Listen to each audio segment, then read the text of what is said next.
Thailand's rich and complex history stretches back thousands of years, weaving together the stories of ancient civilizations, powerful kingdoms, and remarkable cultural transformations that have shaped one of Southeast Asia's most fascinating nations. To truly understand modern Thailand, we must journey back to its earliest beginnings, exploring the prehistoric cultures that first flourished in this fertile land, the rise of sophisticated kingdoms that would define Thai identity, and the gradual emergence of a unified nation that has maintained its independence through centuries of change and challenge. The story begins in the mists of prehistory, when the land that would become Thailand was home to some of the world's most advanced Bronze Age civilizations. Archaeological discoveries have revealed that this region was not merely a crossroads of ancient trade routes, but a center of innovation and cultural development that would influence the entire Southeast Asian region for millennia to come. The foundations of Thai civilization were laid not by a single people or culture, but through the gradual blending of numerous ethnic groups, each contributing their unique traditions, beliefs, and technologies to create the rich tapestry that defines Thailand today. The geographical setting of ancient Thailand provided ideal conditions for human settlement and cultural development. The great river systems that flow through the region, including the mighty Chao Phraya, the Mekong, and countless smaller waterways, created fertile alluvial plains that could support large agricultural populations. These rivers also served as natural highways for trade and communication, connecting inland communities with coastal ports and facilitating the exchange of goods, ideas, and cultural practices across vast distances. The tropical climate, with its predictable monsoon patterns, enabled the development of sophisticated agricultural systems based on rice cultivation that would become the foundation of Southeast Asian civilization. The mountainous regions of northern and western Thailand provided natural barriers that offered protection from invasion, while also containing valuable mineral resources including tin, copper, and precious stones that would fuel early metallurgical industries. The coastal areas along both the Gulf of Thailand and the Andaman Sea provided access to maritime trade networks that connected Southeast Asia with India, China, and the broader Asian world. This combination of geographical advantages created conditions that were exceptionally favorable for the development of complex civilizations that could thrive both through agricultural productivity and commercial activity. In the northeastern region of modern Thailand, nestled along the banks of ancient rivers and surrounded by fertile plains, archaeologists have uncovered evidence of one of the world's most significant prehistoric cultures. The Ban Chiang civilization, which flourished between 3,000 and 1,500 years ago, represents a remarkable achievement in human development that challenges many traditional assumptions about the progression of ancient societies. This sophisticated culture emerged in what is now Udon Thani province, where careful excavation has revealed layer upon layer of human habitation spanning nearly 2 millennia. The discovery of Ban Chiang in the 1960s revolutionized understanding of Southeast Asian prehistory and demonstrated that this region was far from being a cultural backwater dependent on innovations from China or India. Instead, Ban Chiang revealed a sophisticated indigenous civilization that developed advanced technologies and artistic traditions independently, contributing its own innovations to the broader development of human civilization. The site was first brought to international attention when an American student studying at Harvard University noticed unusual pottery fragments while visiting the area, leading to systematic archaeological investigations that would uncover one of the most important prehistoric sites in Southeast Asia. The Ban Chiang people were far more advanced than previously imagined by historians studying Southeast Asian prehistory. Their mastery of bronze working technology appears to have developed independently of Chinese or Indian influences, suggesting that this region was home to indigenous innovation rather than simply adopting technologies from neighboring civilizations. The bronze artifacts discovered at Ban Chiang sites demonstrate remarkable sophistication in both technique and artistic expression.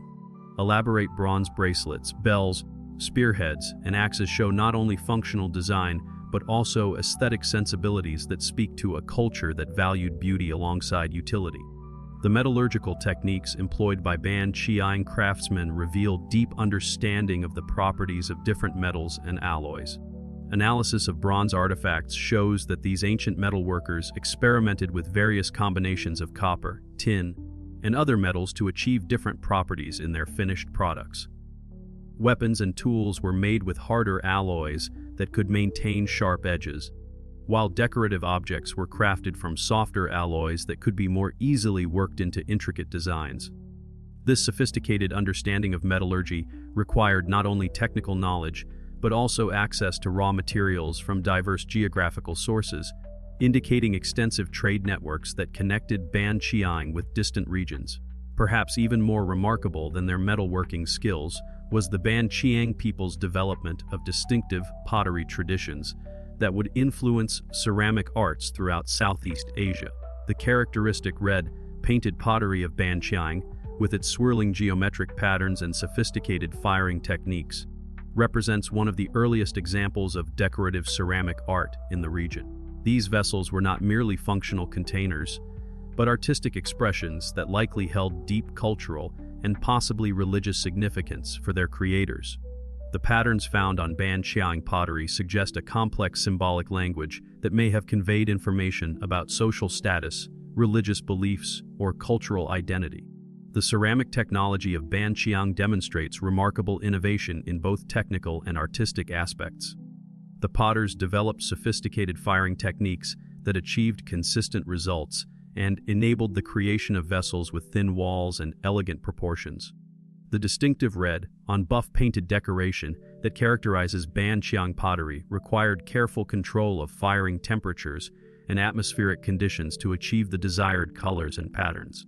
The geometric designs themselves show mathematical precision and artistic sophistication that suggest these were not random decorations, but carefully planned compositions that followed established aesthetic principles. Archaeological analysis of Ban Chiang pottery has revealed that different vessel forms were associated with different functions and possibly different social contexts. Large storage jars were used for keeping rice and other foodstuffs, while smaller vessels served for cooking and serving food. Elaborate ceremonial vessels, often found in burial contexts, suggest that pottery played important roles in religious and social rituals.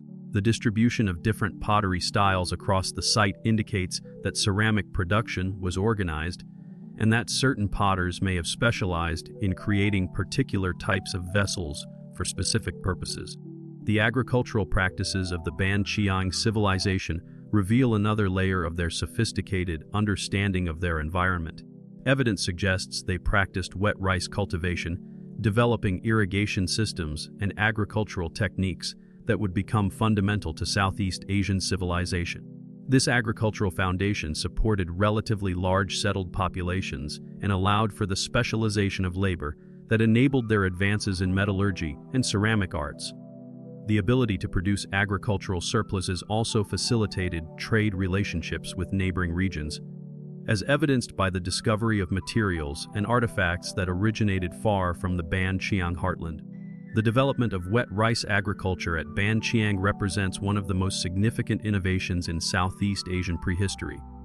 Unlike dry rice cultivation, which depends entirely on natural rainfall, wet rice farming requires sophisticated water management systems including dikes, canals, and controlled flooding of fields. The Ban Chiang people developed these techniques independently, creating agricultural systems that could support much larger populations than hunting and gathering or simple farming could sustain. This agricultural revolution provided the economic foundation for the complex society that emerged at Ban Chiang, enabling the development of specialized crafts, long-distance trade, and social institutions that would characterize later Southeast Asian civilizations. The tools and techniques used in Ban Chiang agriculture show remarkable ingenuity in adapting to local environmental conditions. Bronze and iron agricultural implements discovered at the site include plowshares, hoes, and harvesting tools that were specifically designed for rice cultivation. The development of appropriate tools for preparing fields, planting, and harvesting rice required deep understanding of both metallurgy and agricultural processes. The efficiency of these tools enabled Ban Chiang farmers to cultivate larger areas and achieve higher yields than would have been possible with simpler stone or wooden implements. Social organization within Ban Chiang society appears to have been relatively egalitarian compared to later hierarchical kingdoms. Archaeological evidence suggests that while there were differences in wealth and status, these were not as pronounced as in many other ancient civilizations.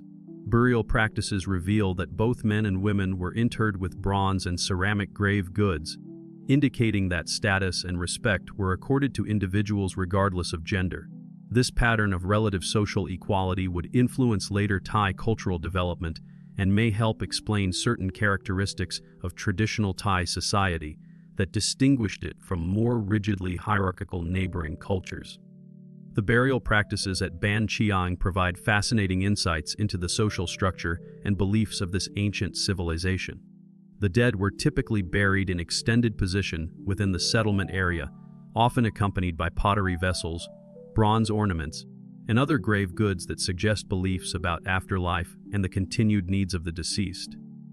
The relatively uniform treatment of burials, with variations in grave goods that appear to reflect personal wealth rather than rigid class distinctions, indicates a society where social mobility was possible and where extreme inequality had not yet developed. Analysis of skeletal remains from Ban Chiang burials has provided valuable information about the health, diet, and lifestyle of these ancient people. The generally good health evidenced by the skeletal remains suggests adequate nutrition and relatively low levels of violence or social stress. Evidence of healed injuries indicates that the community cared for injured individuals and that medical knowledge existed to treat various ailments. The presence of both young and old individuals in the burial record suggests that this was a stable community where people could expect to live full lives under normal circumstances. The religious and spiritual beliefs of the Ban Chiang people remain somewhat mysterious, but archaeological evidence provides intriguing clues about their worldview.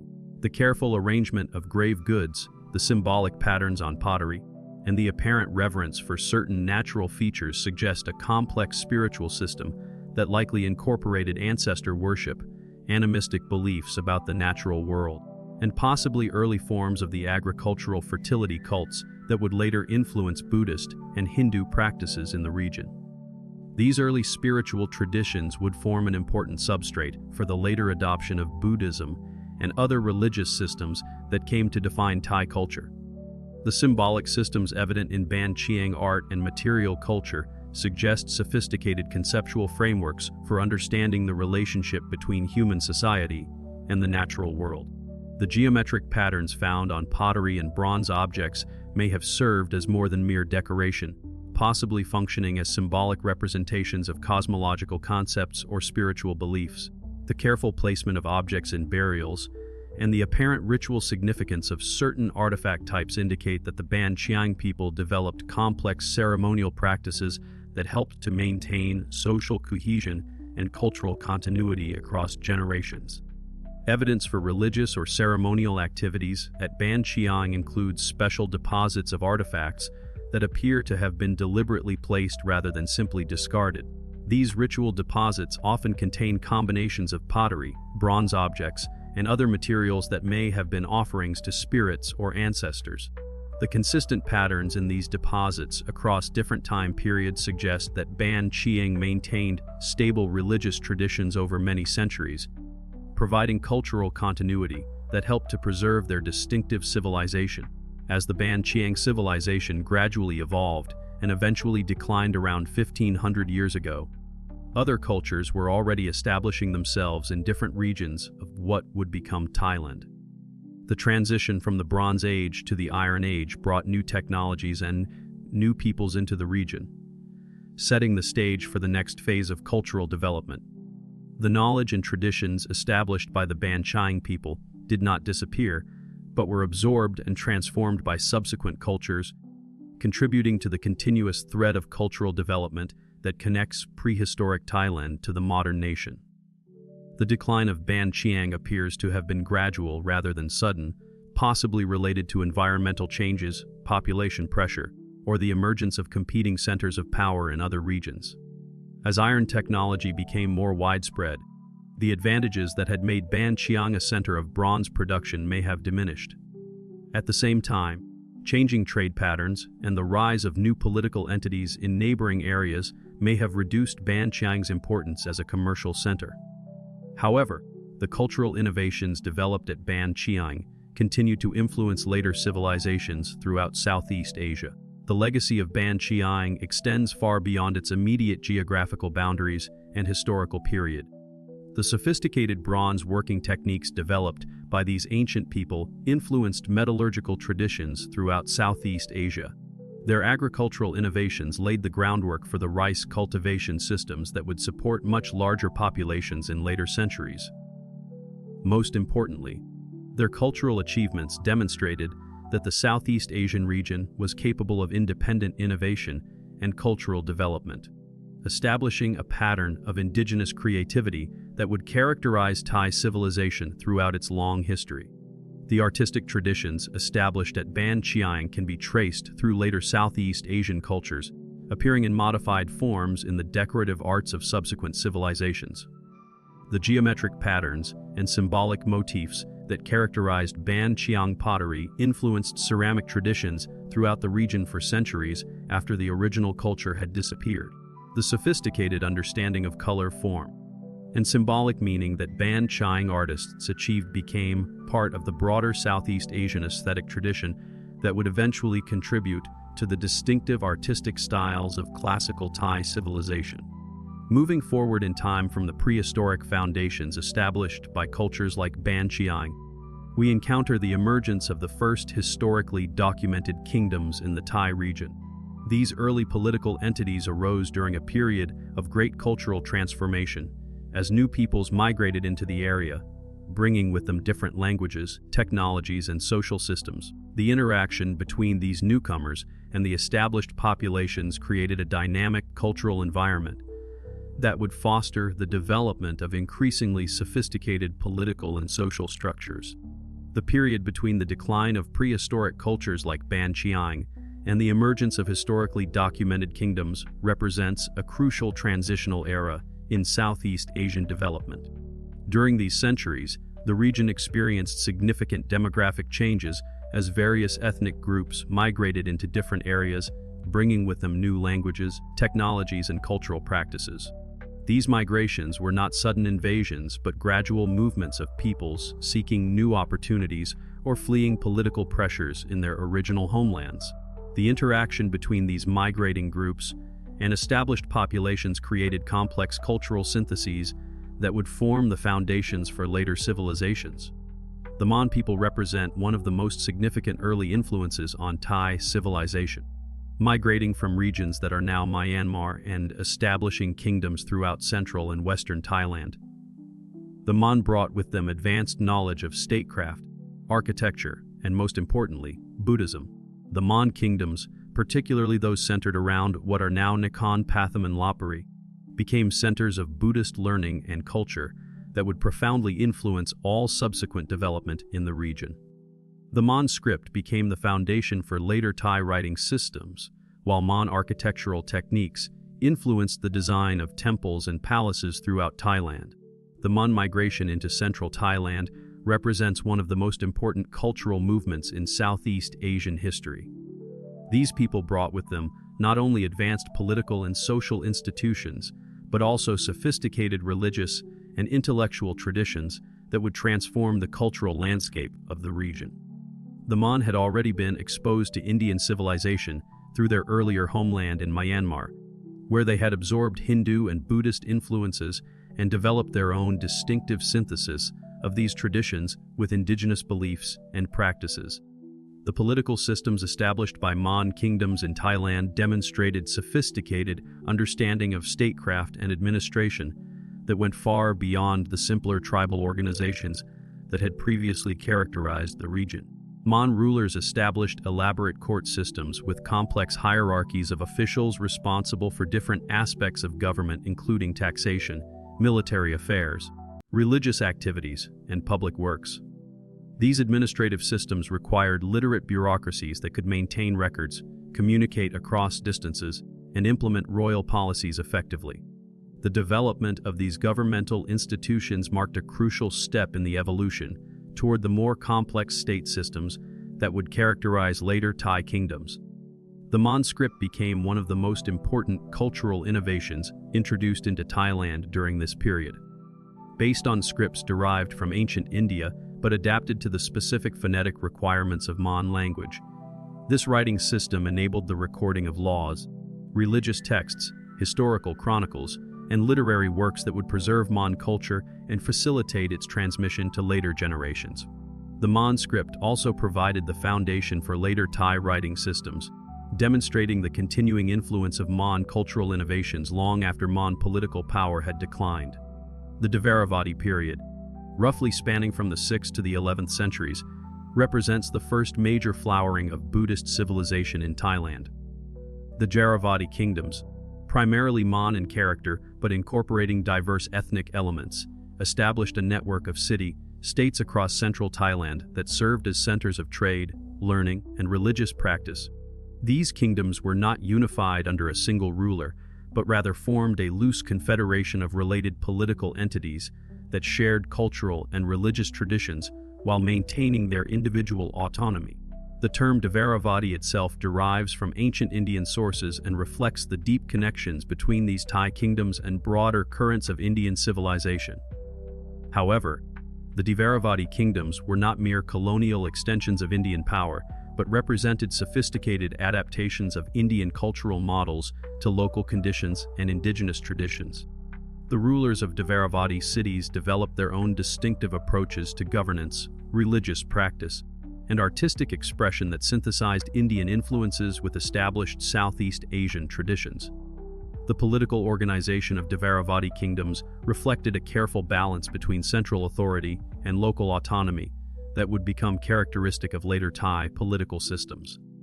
Individual cities maintained considerable independence in managing their internal affairs, while participating in broader networks of trade, religious exchange, and mutual defense. This federal approach to political organization enabled the Dvaravati Confederation to maintain stability and prosperity over several centuries while adapting to changing circumstances and external pressures. Dvaravati art and architecture reveal the sophisticated synthesis of Indian Buddhist traditions with local aesthetic sensibilities that would become characteristic of Thai culture. The famous Buddha images of the Dvaravati period, with their serene expressions and distinctive artistic style, represent some of the finest examples of early Southeast Asian Buddhist art. These sculptures were not mere copies of Indian prototypes, but original creations that adapted Buddhist iconography to local artistic traditions and spiritual sensibilities. The Dvaravati artists developed techniques and styles that would influence Buddhist art throughout the region for centuries to come. The Buddha images created during the Dvaravati period demonstrate remarkable artistic sophistication and spiritual insight. These sculptures typically feature oval faces with half-closed eyes that convey deep meditation and inner peace. The proportions of Dvaravati Buddha images follow classical Indian guidelines, but are adapted to local aesthetic preferences that emphasized grace and spiritual tranquility over physical power or majesty. The flowing robes depicted in these sculptures show masterful understanding of how to represent fabric in stone while maintaining the spiritual dignity appropriate to religious art. The technical achievements of Dvaravati sculptors reveal advanced knowledge of stone carving techniques and artistic composition. These artists worked primarily in sandstone and limestone, materials that require different approaches and techniques to achieve desired results.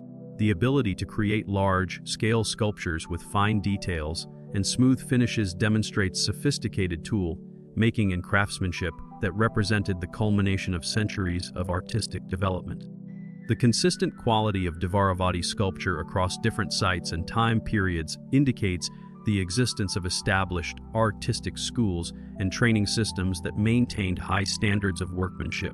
The urban planning and architectural achievements of Dvaravati cities demonstrate a sophisticated understanding of both practical and symbolic considerations in city design. Archaeological excavations at sites like Nakhon Pathom and Yuthong reveal carefully planned urban centers with elaborate water management systems, residential areas organized according to social hierarchies, and religious complexes that served both spiritual and administrative functions. The great stupas and temples of the Dvaravati period, some of which still stand today, represent remarkable achievements in engineering and artistic expression that testify to the advanced state of civilization achieved by these early Thai kingdoms. The city planning evident at Dvaravati sites reflects sophisticated understanding of urban design principles that took into account both practical necessities and symbolic meanings. Cities were typically organized around central religious complexes that served as focal points for both spiritual and secular activities. Residential areas were arranged in patterns that reflected social hierarchies while maintaining efficient circulation and access to essential services. The integration of water management systems, including canals, reservoirs, and drainage systems, demonstrates advanced engineering capabilities that enabled these cities to support large populations in tropical environments. The water management systems developed by Dvaravati cities represent some of the most sophisticated hydraulic engineering achievements in early Southeast Asian history. These systems included elaborate networks of canals that served multiple purposes, including transportation, irrigation, drainage, and water supply for urban populations. The construction of large reservoirs and the careful management of seasonal water flows required detailed understanding of hydrology and engineering principles that enabled Dvaravati cities to thrive even during periods of drought or flooding. Trade played a crucial role in the prosperity and cultural development of the Dvaravati kingdoms.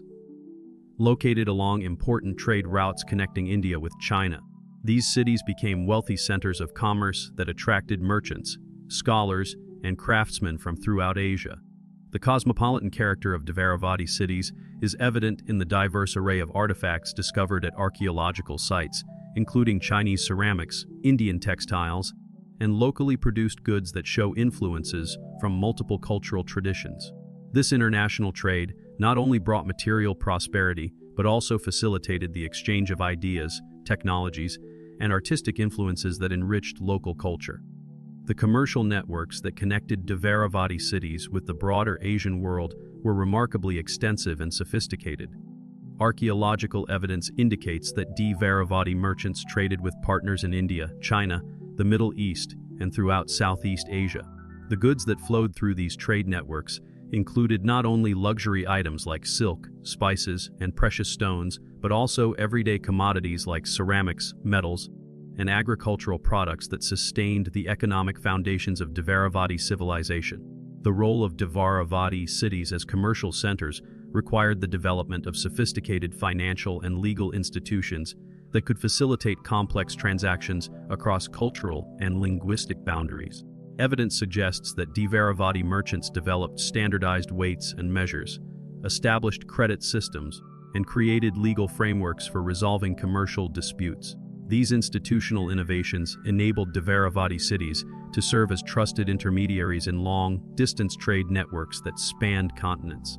The religious life of the Dvaravati period was dominated by Theravada Buddhism, though other religious traditions, including Hinduism and local animistic beliefs, continued to play important roles in daily life. Buddhist monasteries served not only as centers of religious practice, but also as schools, libraries, and centers of learning that preserved and transmitted knowledge across generations. The monks of Dvaravati monasteries were often scholars and teachers who maintained connections with Buddhist centers throughout Asia, ensuring that local religious and intellectual traditions remained connected to broader currents of Buddhist thought and practice. The Buddhist monasteries of the Dvaravati period played crucial roles in maintaining and transmitting cultural knowledge that went far beyond purely religious instruction. These institutions served as libraries where important texts were copied and preserved, as schools where young people learned reading, writing, and basic skills, and as centers of learning where scholars studied subjects ranging from astronomy and medicine to literature and philosophy. The educational activities of Buddhist monasteries helped to maintain literacy and intellectual traditions that might otherwise have been lost during periods of political instability. The international connections maintained by Dvaravati Buddhist monasteries facilitated ongoing exchange with Buddhist centers throughout Asia. Monks traveled regularly between Dvaravati and monasteries in Sri Lanka, India, Myanmar, and other Buddhist countries, bringing back new texts, ideas, and practices that enriched local religious traditions. These connections ensured that Buddhism in Thailand remained connected to broader developments in Buddhist thought and practice, while also contributing its own innovations to the international Buddhist community.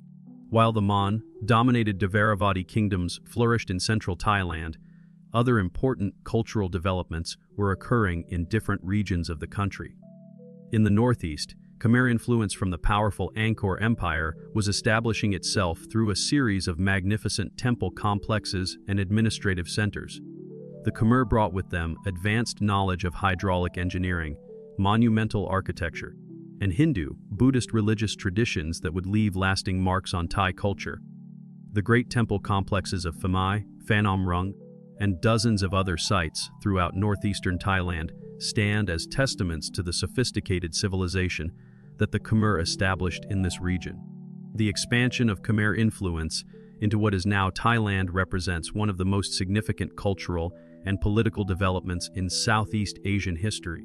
The Khmer Empire, centered at Angkor in present-day Cambodia, reached the height of its power during the 11th and 12th centuries and extended its control over vast territories that included much of present-day Thailand, Laos, and Vietnam. This expansion was not merely military conquest, but represented the spread of a sophisticated civilization that brought advanced technologies, religious traditions, and cultural practices to regions that had previously been organized along simpler lines. The Khmer administrative system that was established in northeastern Thailand demonstrated remarkable sophistication in managing territories that were distant from the imperial capital at Angkor. Local governors were appointed to oversee Khmer territories in Thailand, but these officials were expected to work within existing social structures and to respect local customs and traditions. This flexible approach to imperial administration enabled the Khmer to maintain control over diverse populations while avoiding the constant rebellions that might have resulted from more heavy-handed policies. The Khmer influence in Thailand was not merely political or military, but represented a profound cultural transformation that affected every aspect of life in the regions under their control. Khmer administrative systems introduced new concepts of kingship and state organization that would later influence Thai political development. The Khmer concept of the god, king, derived from Hindu traditions but adapted to local conditions, established patterns of royal authority and ceremonial that would persist in modified forms throughout Thai history.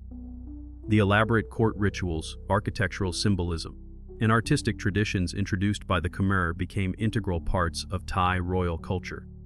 The concept of divine kingship introduced by the Khmer represented a fundamental transformation in Southeast Asian political thought.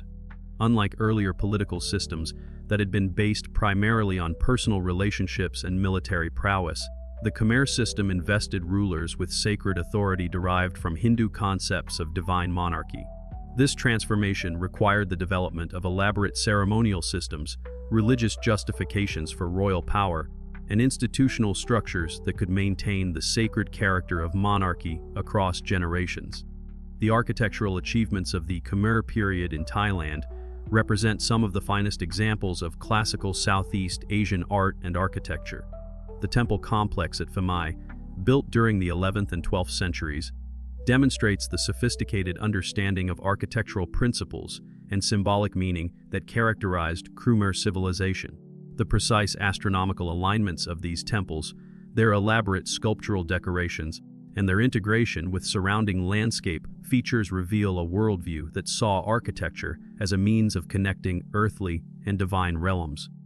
These temples were not merely religious buildings, but cosmic diagrams rendered in stone that served to maintain the proper relationship between human society and the divine order. The temple complex at Phai represents one of the most remarkable architectural achievements in Thai history. Built as a Hindu temple dedicated to the god Shiva, but later converted to Buddhist use, Phai demonstrates the sophisticated engineering and artistic capabilities of Khmer civilization. The main temple tower rises over 28 meters into the sky and is constructed entirely of sandstone blocks, fitted together with such precision that no mortar was required.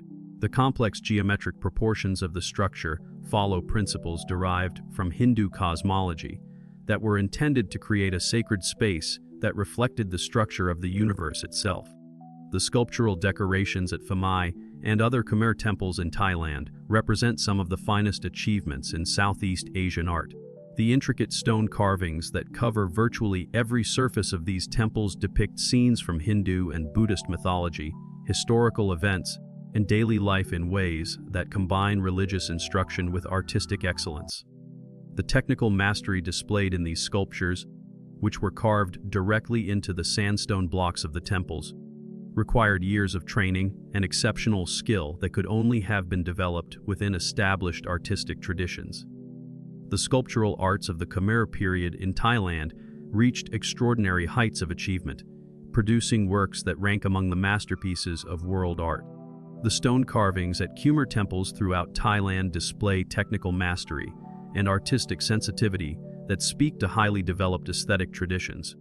The famous lintels and pediments of Khmer temples, with their intricate depictions of Hindu and Buddhist mythological scenes, demonstrate not only artistic skill but also deep understanding of religious symbolism and narrative traditions. These sculptures served both decorative and didactic functions, teaching religious stories and moral lessons to both literate and illiterate audiences. The narrative sculptures found at Khmer temples in Thailand reveal sophisticated understanding of visual storytelling techniques that enabled complex religious and mythological stories to be communicated through stone carvings. The artists who created these works had to master not only the technical skills required for stone carving, but also the iconographic traditions that governed the representation of different deities, mythological figures, and symbolic elements. The consistency of these iconographic systems across different temples and time periods indicates the existence of established artistic schools and training programs that maintained high standards of both technical and symbolic accuracy. The integration of sculpture with architecture in Khmer temples demonstrates remarkable artistic vision that treated entire temple complexes as unified works of art. Every element of these structures, from the overall proportions and spatial relationships to the smallest decorative details, was carefully planned to contribute to the total aesthetic and spiritual impact of the complex.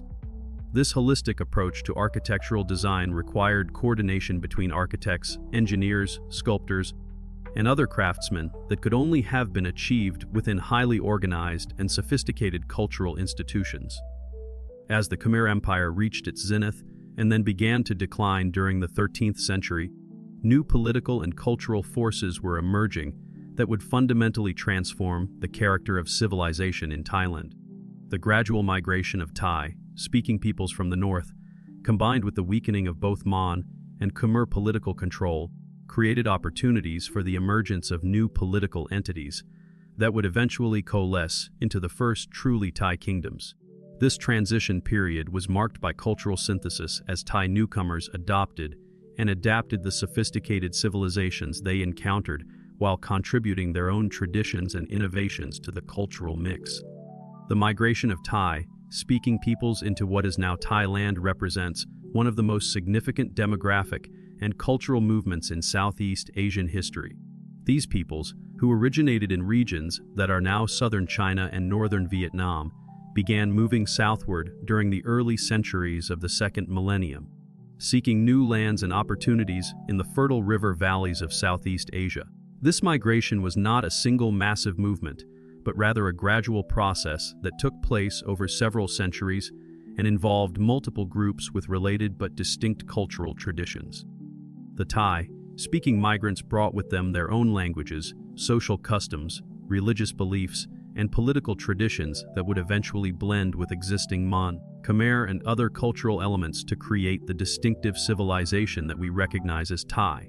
However, this cultural synthesis was not a simple replacement of existing traditions, but rather a complex process of adaptation and innovation that drew upon the best elements of all contributing cultures while developing new approaches suited to local conditions and circumstances. The emergence of distinctly Thai political entities during the 13th century represents one of the most significant developments in Southeast Asian history. The establishment of the Sukhothai Kingdom around 1258 marked the beginning of a new era in which Thai-speaking peoples would play the dominant role in the political and cultural development of the region. However, This emergence was not a sudden conquest or replacement of existing civilizations, but rather a gradual process of cultural synthesis and political evolution that drew upon the rich traditions established by earlier Mon, Khmer, and other cultures. The founding of Sukhothai is traditionally attributed to two Thai chieftains, Pho Khun Bang Klang Hao and Phu Khun Pho Muang, who are said to have liberated the city from Khmer control and established it as the capital of an independent Thai kingdom.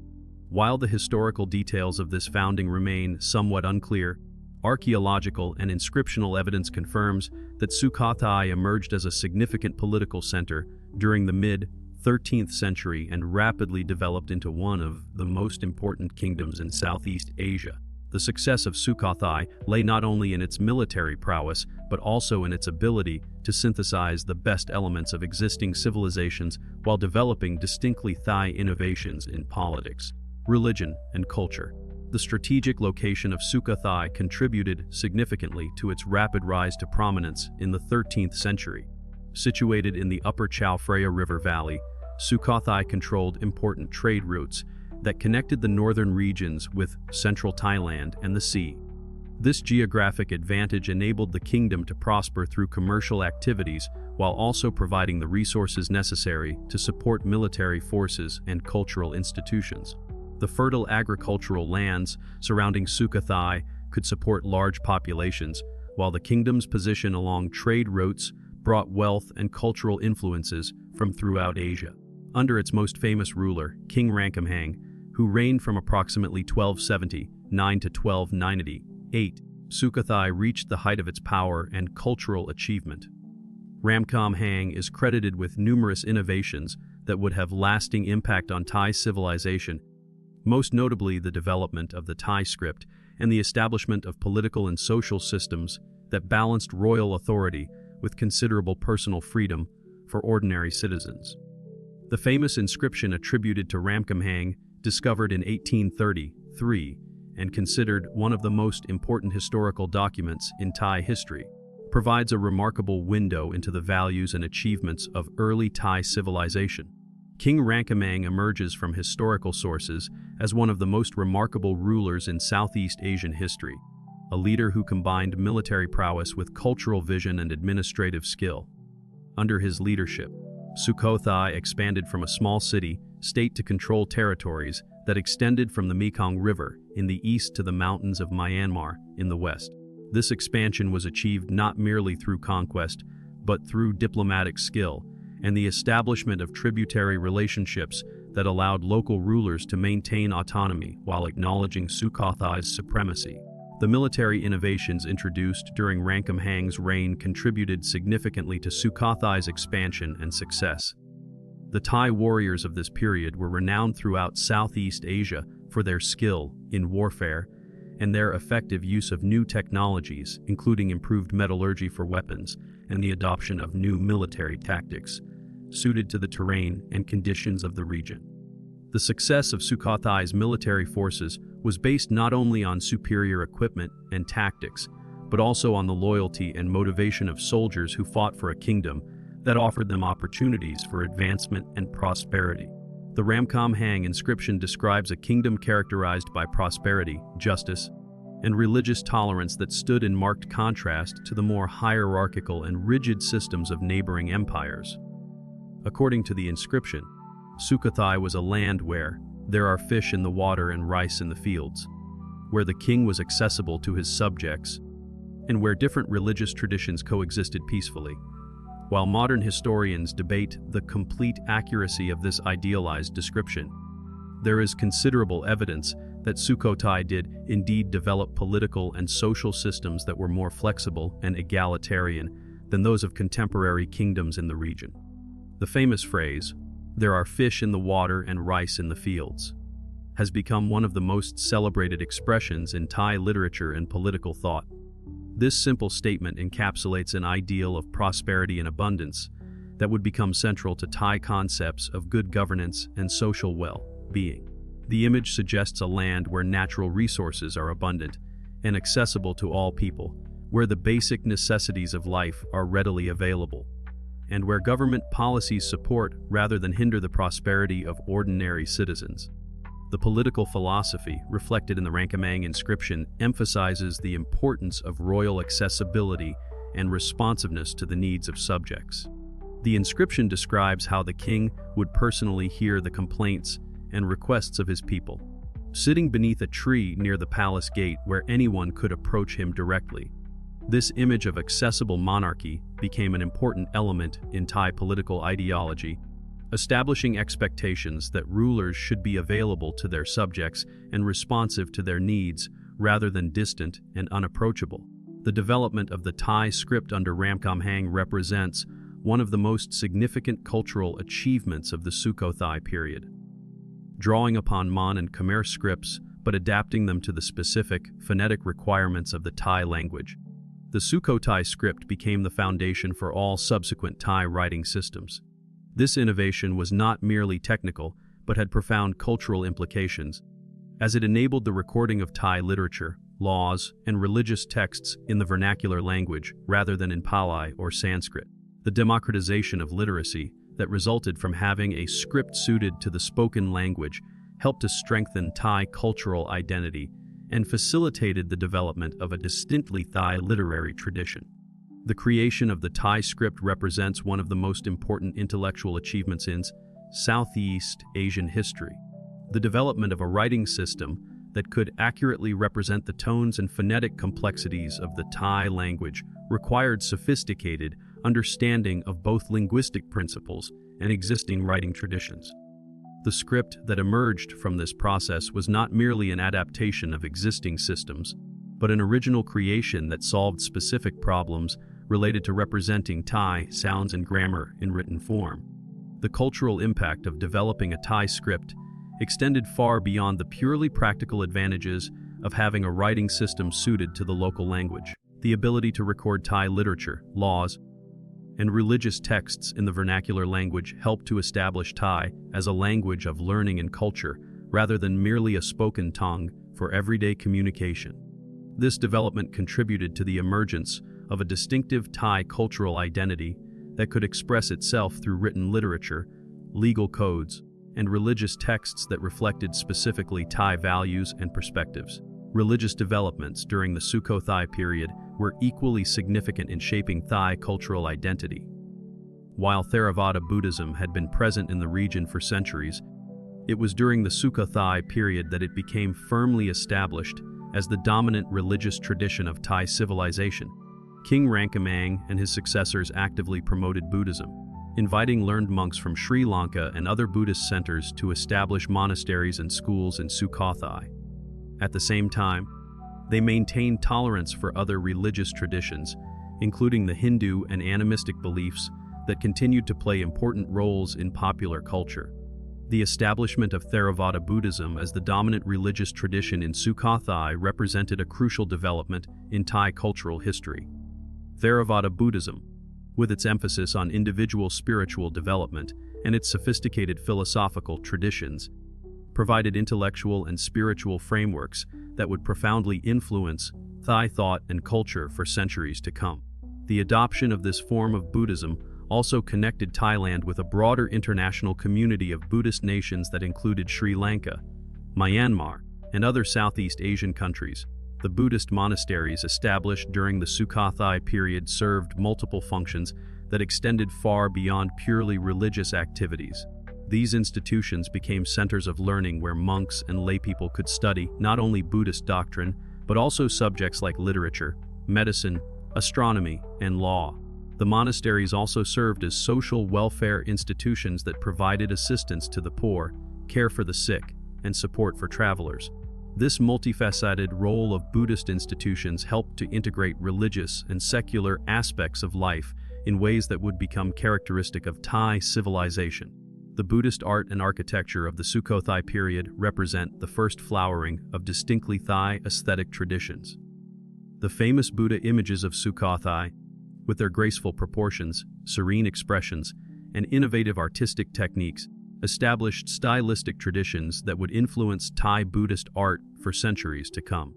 The Sukhothai artists developed new approaches to depicting the Buddha that emphasized spiritual qualities over mere physical representation, creating images that conveyed profound religious meaning through subtle artistic innovations. The walking Buddha images of Sukhothai, in particular, represent a uniquely Thai contribution to Buddhist iconography that had no precedent in Indian or other Southeast Asian Buddhist art. The Buddha images created during the Sukhothai period demonstrate remarkable artistic innovation that synthesized influences from various sources while developing distinctly Thai characteristics. The Sukhothai style emphasized grace, spirituality, and inner peace rather than the physical power or majesty that characterized some other Buddhist artistic traditions. The oval faces, half-closed eyes, and subtle smiles of Sukhothai Buddha images convey a sense of deep meditation and spiritual tranquility that became the ideal for Thai Buddhist art. The technical innovations developed by Sukhothai artists had lasting influence on Southeast Asian art. The bronze casting techniques perfected during this period enabled the creation of large, scale sculptures with fine details and smooth finishes that represented the highest achievements in metallurgical art. The development of new alloys and casting methods allowed Sukhothai artists to create Buddha images that combined durability with aesthetic excellence, ensuring that these masterpieces would survive for future generations to appreciate and study. The architectural achievements of Sukhothai were equally impressive, combining functional design with symbolic meaning in ways that reflected both Buddhist cosmology and Thai aesthetic sensibilities. The layout of Sukhothai city itself, with its carefully planned arrangement of temples, palaces, and residential areas, followed principles derived from Buddhist and Hindu cosmology while adapting to local geographical and cultural conditions. The great temples of Sukhothai, including Wat Mahathat and Wat Sichum, demonstrate sophisticated understanding of architectural principles and engineering techniques that enabled the construction of monuments that were both beautiful and structurally sound. The urban planning evident at Sukhothai represents one of the most sophisticated examples of city design in medieval Southeast Asia. The city was laid out according to cosmological principles that reflected Buddhist and Hindu concepts of the ideal relationship between earthly and divine realms. The central area contained the royal palace and most important temples, while residential and commercial districts were arranged in patterns that reflected social hierarchies while maintaining efficient circulation and access to essential services. The water management systems developed at Sukhothai demonstrate remarkable engineering sophistication that enabled the city to thrive in a tropical environment with pronounced seasonal variations in rainfall. The complex network of canals, reservoirs, and drainage systems not only provided water for drinking, irrigation, and transportation, but also served defensive purposes and contributed to the aesthetic beauty of the city. The integration of water features with architectural and landscape design created an urban environment that was both functional and beautiful. The political innovations of the Sukhothai period had lasting influence on Thai governmental traditions. The concept of paternal kingship developed during this period, which emphasized the king's role as father and protector of his people, rather than as a distant divine ruler, became a central element of Thai political ideology. This approach to kingship, while maintaining royal authority and ceremonial dignity, created more direct relationships between rulers and subjects than existed in many contemporary kingdoms. The legal and administrative systems developed during the Sukhothai period also reflected this more personal approach to governance, emphasizing customary law and local autonomy within an overarching royal framework. The concept of paternal kingship that emerged during the Sukhothai period represented a distinctive approach to royal authority that balanced respect for monarchical power with expectations of royal responsibility and accessibility. This political philosophy emphasized that kings derived their legitimacy not merely from divine appointment or military conquest, but from their ability to promote the welfare and happiness of their subjects. This approach to monarchy would become one of the most enduring elements of Thai political culture, influencing concepts of leadership and authority throughout Thai history. The legal and administrative systems developed during the Sukhothai period reflect sophisticated understanding of how to balance central authority with local autonomy in ways that promoted both political stability and individual freedom. The legal codes of Sukhothai emphasized customary law and local traditions, while establishing overarching principles that ensured justice and consistency across the kingdom. This flexible approach to governance enabled Sukhothai to maintain control over diverse populations while avoiding the rebellions and conflicts that often plagued more rigid political systems. Economic prosperity during the Sukhothai period was based on a combination of agricultural productivity and international trade that took advantage of the kingdom's strategic location along important trade routes.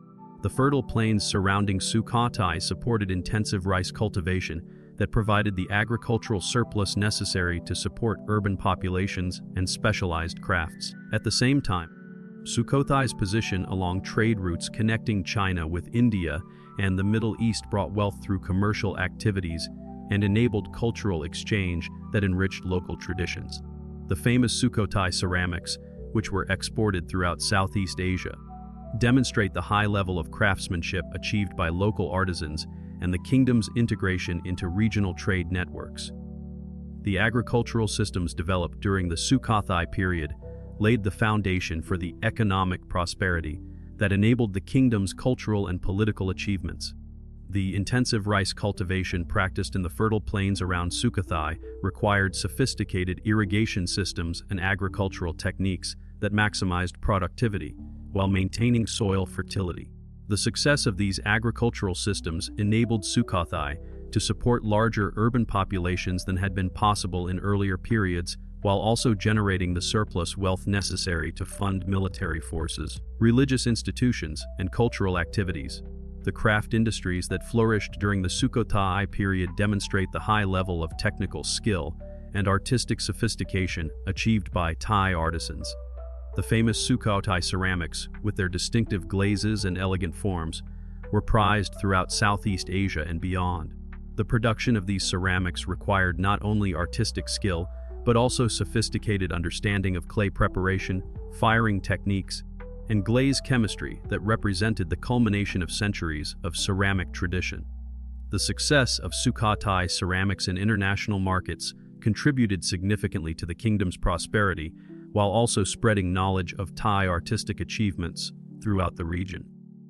The cultural synthesis achieved during the Sukhothai period established many of the fundamental characteristics that would define Thai civilization for centuries to come. The combination of Theravada Buddhism with local animistic traditions created a distinctive religious culture that provided both sophisticated philosophical frameworks and practical spiritual guidance for daily life. The political traditions established during this period, emphasizing personal relationships between rulers and subjects while maintaining hierarchical social structures, created governmental systems that were both stable and flexible.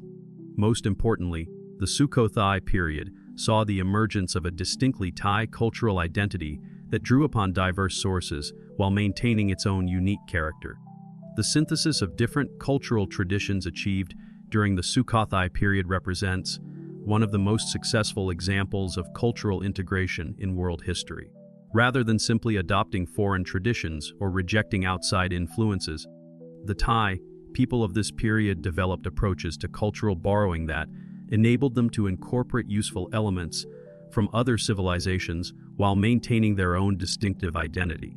This pattern of selective cultural adaptation would become a characteristic feature of Thai civilization that would enable it to adapt to changing circumstances while preserving essential cultural values. As the Sukhothai kingdom reached its zenith during the late 13th and early 14th centuries, it established diplomatic and cultural relationships with kingdoms throughout Southeast Asia and beyond.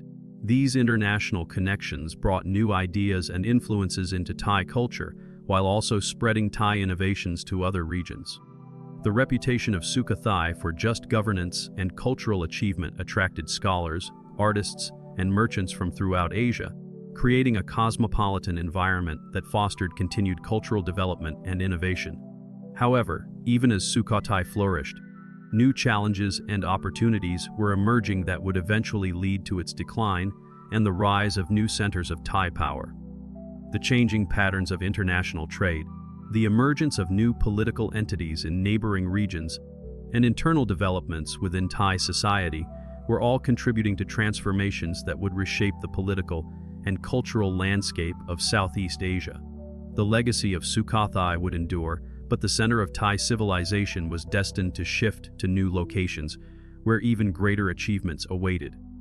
The decline of Sukhothai and the rise of Ayutthaya in the 14th century marked another crucial transition in Thai history, as political power shifted from the northern regions to the central plains, where new opportunities for expansion and development were emerging.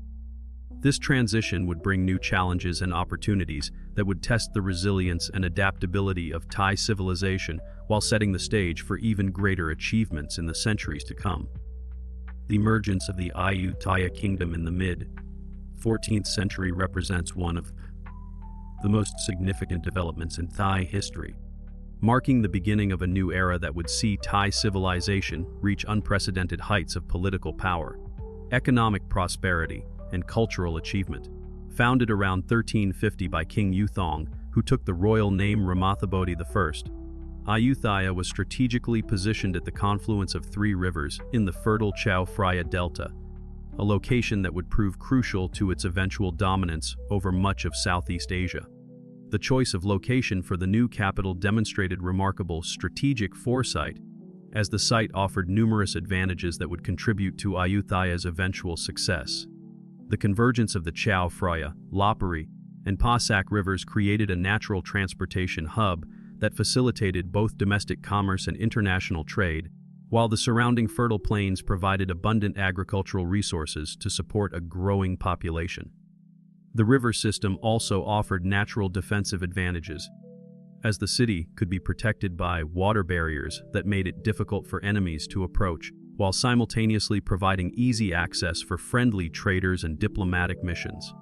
The geography of the region played a fundamental role in shaping Ayutthaya's development, as the annual flooding cycles of the river system created ideal conditions for rice cultivation that would become the foundation of the kingdom's economic prosperity.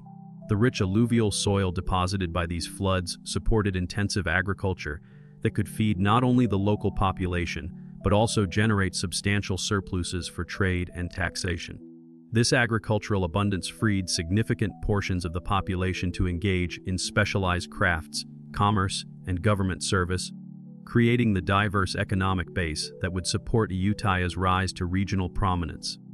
The seasonal nature of the flooding also created a natural rhythm that influenced many aspects of Ayutthayan society, from agricultural practices to religious observances to military campaigns. During the dry season, when rivers were low and roads were passable, armies could move freely across the landscape, making this the preferred time for warfare and territorial expansion. Conversely, the rainy season brought flooding that made large-scale military operations difficult, but provided ideal conditions for intensive agricultural work and the construction projects that would transform Ayutthaya into one of Asia's most magnificent cities.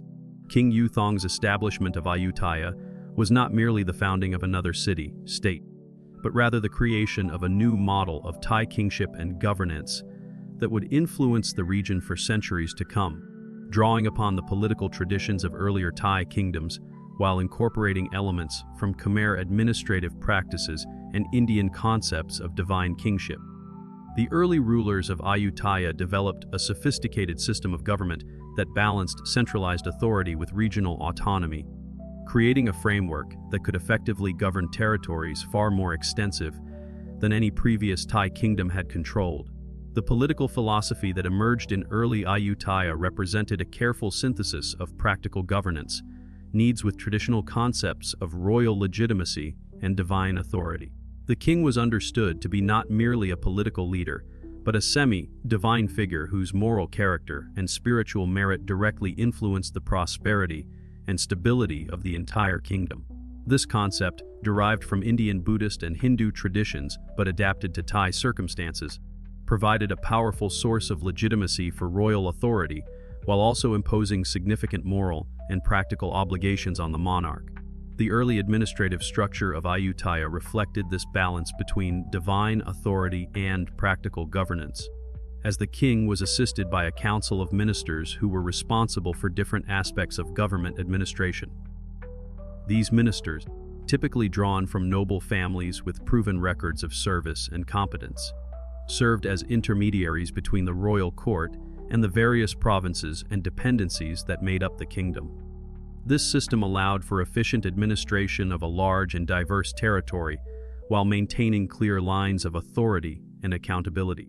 The early decades of Ayutthaya's existence were marked by aggressive expansion and consolidation, as successive rulers worked to establish their kingdom's dominance over neighboring territories and trade routes. This expansion was not merely military conquest, but rather a complex process of political integration that involved diplomatic negotiations, strategic marriages, and the gradual absorption of smaller kingdoms and principalities into the Ayutthayan sphere of influence. The success of this expansion was facilitated by Ayutthaya's growing economic prosperity, which provided the resources necessary to maintain large armies and extensive administrative systems, while also funding the cultural and religious activities that helped legitimize royal authority. The military strategies employed during this period of expansion demonstrated considerable sophistication and adaptability, as Ayutthayan commanders learned to combine traditional Thai fighting techniques with innovations borrowed from neighboring cultures. The kingdom's naval forces, operating from bases along the extensive river network, could project power throughout the region, while also protecting vital trade routes from piracy and foreign interference.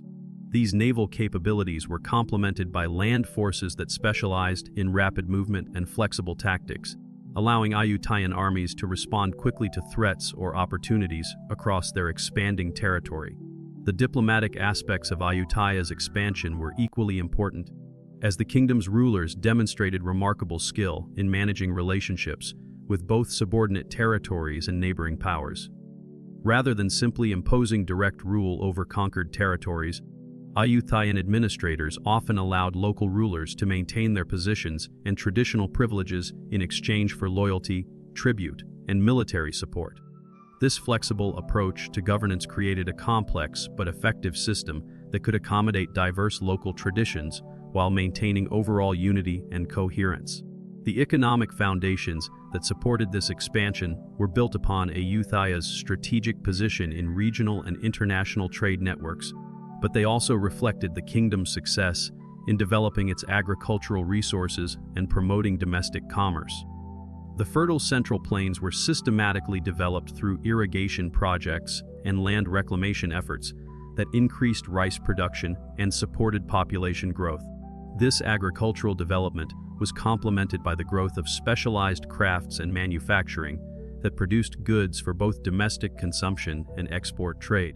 The reign of King Boramatrailakkanat, who ruled from 1448 to 1488, marked a crucial period in Ayutthaya's development, as this monarch implemented comprehensive administrative reforms that transformed the kingdom from a loose confederation of territories into a highly organized, centralized state. These reforms, known as the Palatine Law, established a complex hierarchy of government officials and created standardized procedures for administration, taxation, and military organization that would remain the foundation of Thai governance for centuries to come. Under Boramatrailakkanat's reforms, the kingdom was divided into 4 main administrative regions, each governed by appointed officials who reported directly to the king, while the capital itself was organized into specialized departments responsible for different aspects of government administration. This system created clear chains of command and accountability, while also providing opportunities for talented individuals from various backgrounds to advance within the government hierarchy based on merit and ability, rather than solely on noble birth. The administrative innovations introduced during this period reflected a sophisticated understanding of the challenges involved in governing a large and diverse kingdom. The creation of specialized departments for different government functions allowed for the development of expertise and professional competence in areas such as taxation, military affairs, foreign relations, and judicial administration. Each department was headed by a minister who reported directly to the king, but the day-to-day operations were managed by career officials who could provide continuity and institutional memory across different reigns. The taxation system established during this period was particularly innovative, as it created multiple revenue streams that could support the kingdom's expanding needs while avoiding excessive burdens on any single group or region. Agricultural taxes were based on land productivity and were collected primarily in rice, which could be stored for distribution during times of scarcity or exported for foreign exchange.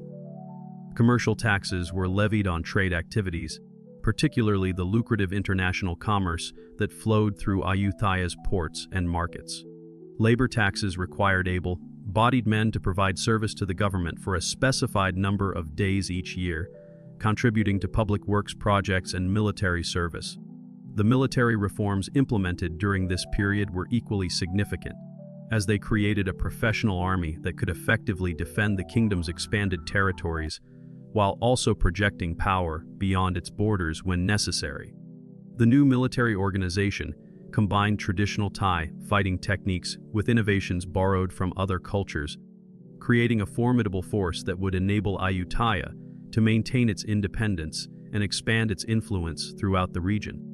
The professional military structure that emerged during this period represented a significant departure from earlier practices, which had relied primarily on temporary levies of farmers and local militias. The new system created a corps of professional soldiers who were trained in specialized fighting techniques and equipped with standardized weapons and equipment. These professional forces were supplemented by regional militias and naval units that could be mobilized when needed, creating a flexible military structure that could respond to various types of threats and challenges. The naval component of Ayutthaya's military forces was particularly important, given the kingdom's dependence on river transportation and maritime trade. The Royal Navy maintained fleets of various types of vessels, from large war galleys capable of carrying substantial numbers of troops to smaller, faster boats that could patrol river channels and coastal waters. These naval forces were based at strategic locations throughout the kingdom's territory, allowing for rapid response to threats while also providing protection for commercial shipping and fishing activities. The fortification systems developed during this period reflected both the kingdom's military needs and its architectural capabilities. The capital city of Ayutthaya itself was surrounded by massive walls and defensive works that incorporated both traditional Thai design elements and innovations borrowed from other cultures. These fortifications were complemented by a network of smaller fortified positions throughout the kingdom that could serve as bases for military operations and refuges for civilian populations during times of conflict. The economic foundations of Ayutthaya's power were built upon its strategic position in the international trading networks that connected China, India, and the maritime regions of Southeast Asia. The kingdom's location made it a natural entrepot for goods flowing between these major economic centers, while its control over rice production in the fertile Central Plains provided both food security for its population and valuable export commodities for international trade. The development of Ayutthaya as a major trading center attracted merchants from throughout Asia and beyond, creating a cosmopolitan commercial environment that brought unprecedented prosperity to the kingdom. Chinese traders established permanent communities within the city, bringing with them not only goods and capital, but also technological innovations and cultural influences that enriched Thai civilization. These Chinese merchant communities became integral parts of Ayutthayan society, often intermarrying with local families and contributing their skills and knowledge to the kingdom's economic development. Arab and Persian merchants introduced Islamic architectural styles and decorative techniques, while also bringing knowledge of distant markets and trade routes that expanded Ayutthaya's commercial horizons. These Muslim traders established mosques and cultural centers within the city, creating a diverse religious landscape that reflected the kingdom's cosmopolitan character. The presence of these various merchant communities also facilitated diplomatic and cultural exchanges with their home regions, enhancing Ayutthaya's international connections and reputation. European traders who began arriving in the 16th century brought new technologies and ideas that would gradually transform various aspects of Thai society. The Portuguese were the first to establish significant trading relationships with Ayutthaya, introducing firearms and military techniques that would influence the kingdom's defense capabilities. They also brought new crops and agricultural techniques that expanded food production and dietary options for the local population. This international commercial activity generated enormous wealth that enabled the Ayutthayan rulers to undertake ambitious construction projects and patronize the arts on a scale never before seen in Thai history. The city of Ayutthaya itself became a magnificent showcase of Thai architectural achievement, with hundreds of temples, palaces, and public buildings that demonstrated both the kingdom's prosperity and its sophisticated artistic traditions. The urban planning of Ayutthaya reflected both practical considerations and aesthetic ambitions, as the city was laid out according to traditional cosmological principles, while also accommodating the practical needs of a major commercial center. The royal palace complex occupied the center of the city, surrounded by administrative buildings and the residences of high-ranking officials. The commercial districts were located near the river ports, facilitating the loading and unloading of goods, while also providing easy access for foreign merchants and their local partners. The temple complexes that dotted the city served multiple functions beyond their primary religious purposes, acting as centers of education, social services, and cultural activities. These temples were often associated with particular neighborhoods or merchant communities, creating focal points for local identity and social organization. The architectural styles of these temples reflected the diverse cultural influences present in Ayutthayan society, combining traditional Thai elements with decorative motifs and construction techniques borrowed from various foreign traditions. The public infrastructure of Ayutthaya was remarkably advanced for its time, including sophisticated water management systems that provided clean water for the population while also managing flood control and waste disposal. The city's location at the confluence of three rivers required careful engineering to ensure that the urban area remained habitable during the annual flood season, while also taking advantage of the transportation and commercial opportunities provided by the waterways. The religious and cultural developments that occurred during Ayutthaya's golden age were equally impressive, as the kingdom became a major center of Theravada Buddhist learning and practice, while also fostering the development of distinctive Thai, artistic and literary traditions. The royal court patronized scholars and artists who created works that synthesized traditional Thai cultural elements with influences from other civilizations, producing a unique cultural synthesis that would define Thai identity for generations to come. The Buddhist institutions that flourished during this period served as more than just centers of religious worship and meditation. They functioned as universities where monks and lay scholars studied not only Buddhist philosophy and practice, but also subjects such as medicine, astronomy, mathematics, and literature. These monastic schools created a literate class that could staff the kingdom's expanding administrative apparatus, while also preserving and transmitting cultural knowledge to future generations. The scholarly activities conducted in these religious institutions produced an impressive body of literature that included not only religious texts and commentaries, but also historical chronicles, legal treatises, and works of poetry and drama. These texts were typically written in both Pali, the sacred language of Theravada Buddhism, and Thai, making them accessible to both the scholarly elite and the broader educated population. The preservation and copying of these manuscripts required sophisticated scriptoriums and libraries that became centers of learning and cultural preservation. The construction of magnificent temple complexes throughout the kingdom served multiple purposes, functioning not only as centers of religious worship and learning, but also as symbols of royal power and cultural achievement. These temples, with their distinctive architectural styles that combined traditional Thai elements with influences from Khmer, Sinhalese, and other traditions, became models that were copied throughout the region and helped establish Ayutthaya's reputation as a major center of Buddhist civilization. The architectural achievements of this period demonstrated remarkable technical skill and artistic vision, as builders and craftsmen developed innovative solutions to the challenges of constructing large-scale religious and secular buildings in a tropical environment. The use of brick and stucco construction techniques allowed for the creation of durable structures that could withstand the annual flooding, while also providing surfaces for elaborate decorative schemes.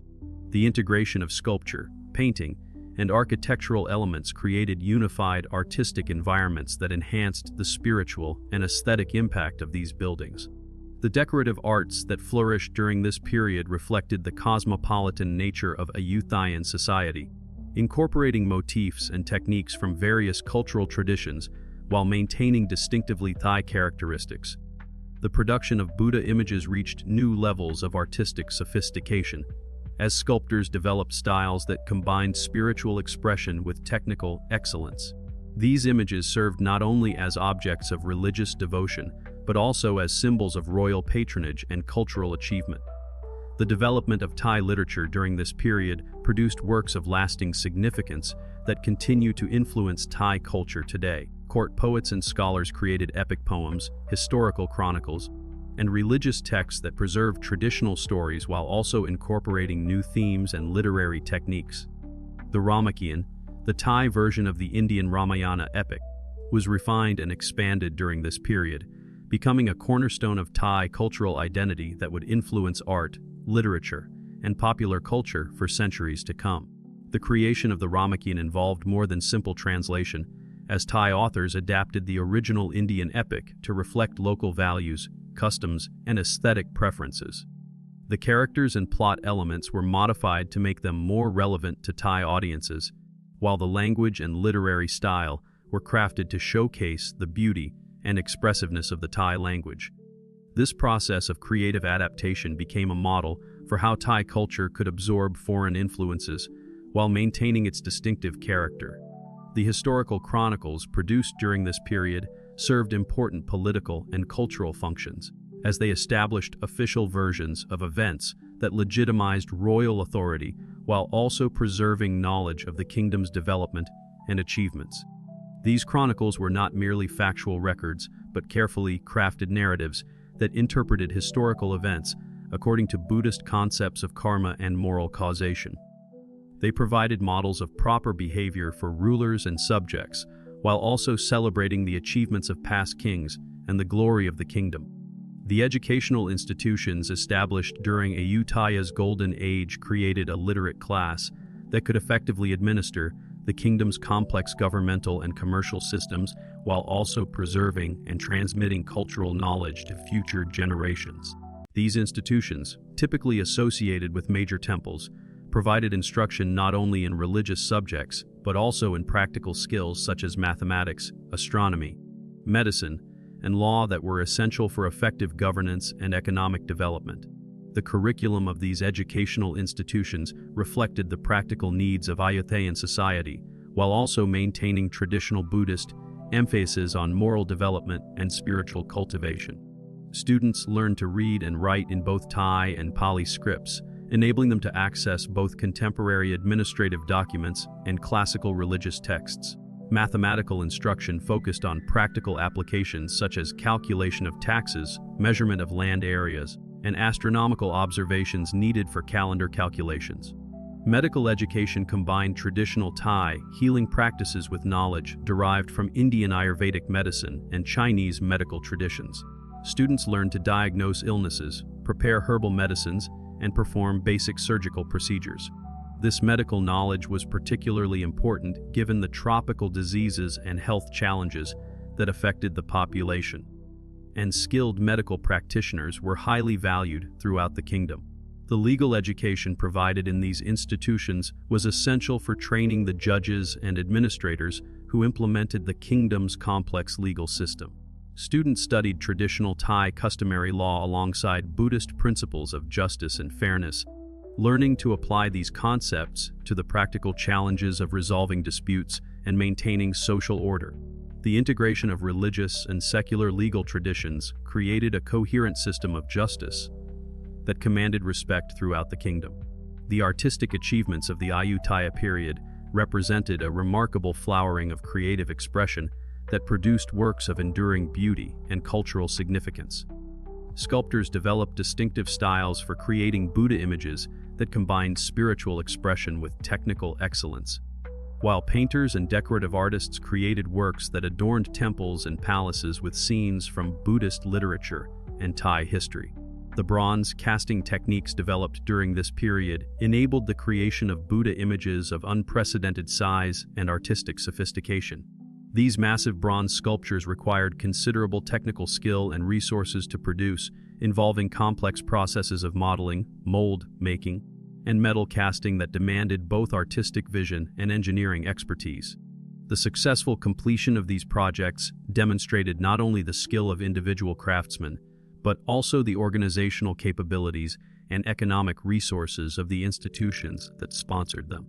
The mural paintings that decorated temple walls during this period created comprehensive visual narratives that made Buddhist teachings and Thai cultural stories accessible to both literate and illiterate audiences. These paintings employed sophisticated artistic techniques including perspective, shading, and color symbolism to create compelling visual experiences that enhanced the spiritual and educational functions of the temples. The artists who created these works drew upon diverse artistic traditions while developing distinctively Thai approaches to composition and storytelling. The decorative arts of this period extended beyond religious contexts to include the creation of beautiful objects for royal and noble households. Craftsmen produced elaborate textiles, jewelry, ceramics, and metalwork that demonstrated both technical skill and artistic creativity. These luxury goods served not only practical functions but also as symbols of status and cultural sophistication, and many were traded internationally, spreading awareness of Ayutthayan artistic achievements throughout Asia. The development of distinctive Thai musical traditions during this period created art forms that served both religious and secular purposes, providing accompaniment for temple ceremonies while also entertaining royal courts and popular audiences. These musical traditions incorporated elements from various cultural sources while maintaining distinctively Thai characteristics that would continue to evolve and influence later developments in Thai performing arts. The court music that developed during this period was particularly sophisticated, involving large ensembles of musicians playing various traditional instruments including drums, gongs, flutes, and stringed instruments. These musical performances accompanied royal ceremonies, religious festivals, and theatrical presentations, creating rich auditory environments that enhanced the grandeur and solemnity of important occasions.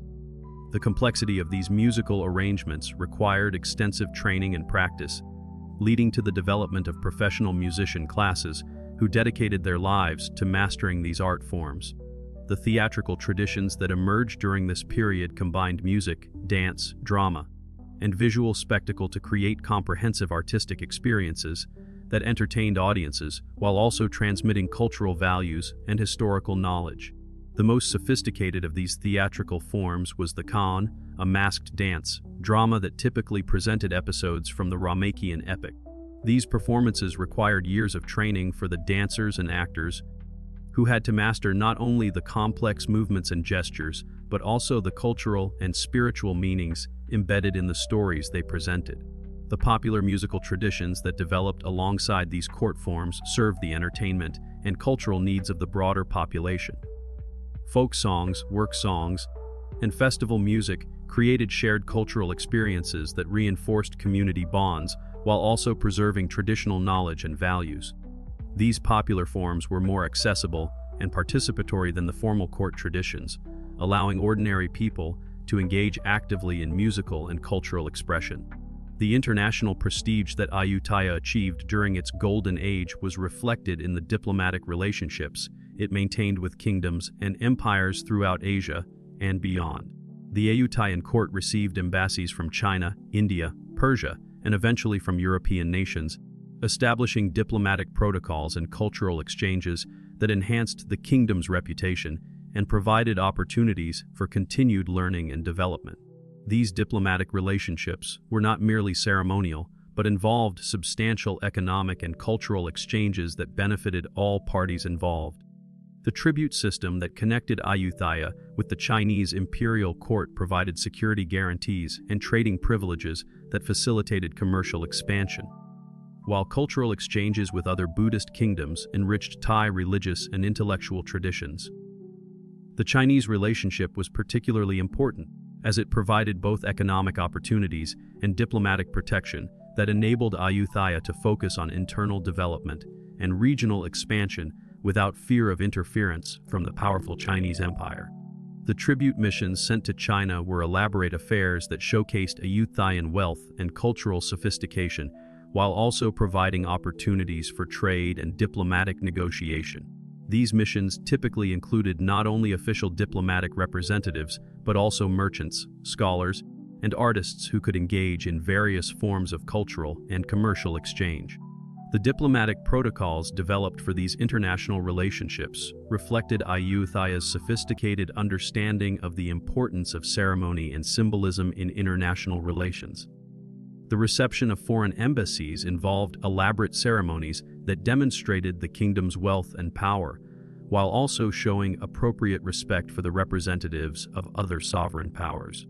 These ceremonies were carefully choreographed to convey specific political messages, while also providing opportunities for substantive diplomatic discussions. The arrival of European traders and diplomats in the 16th century introduced new elements into this international network, bringing both opportunities and challenges that would test Ayuthya's traditional diplomatic strategies.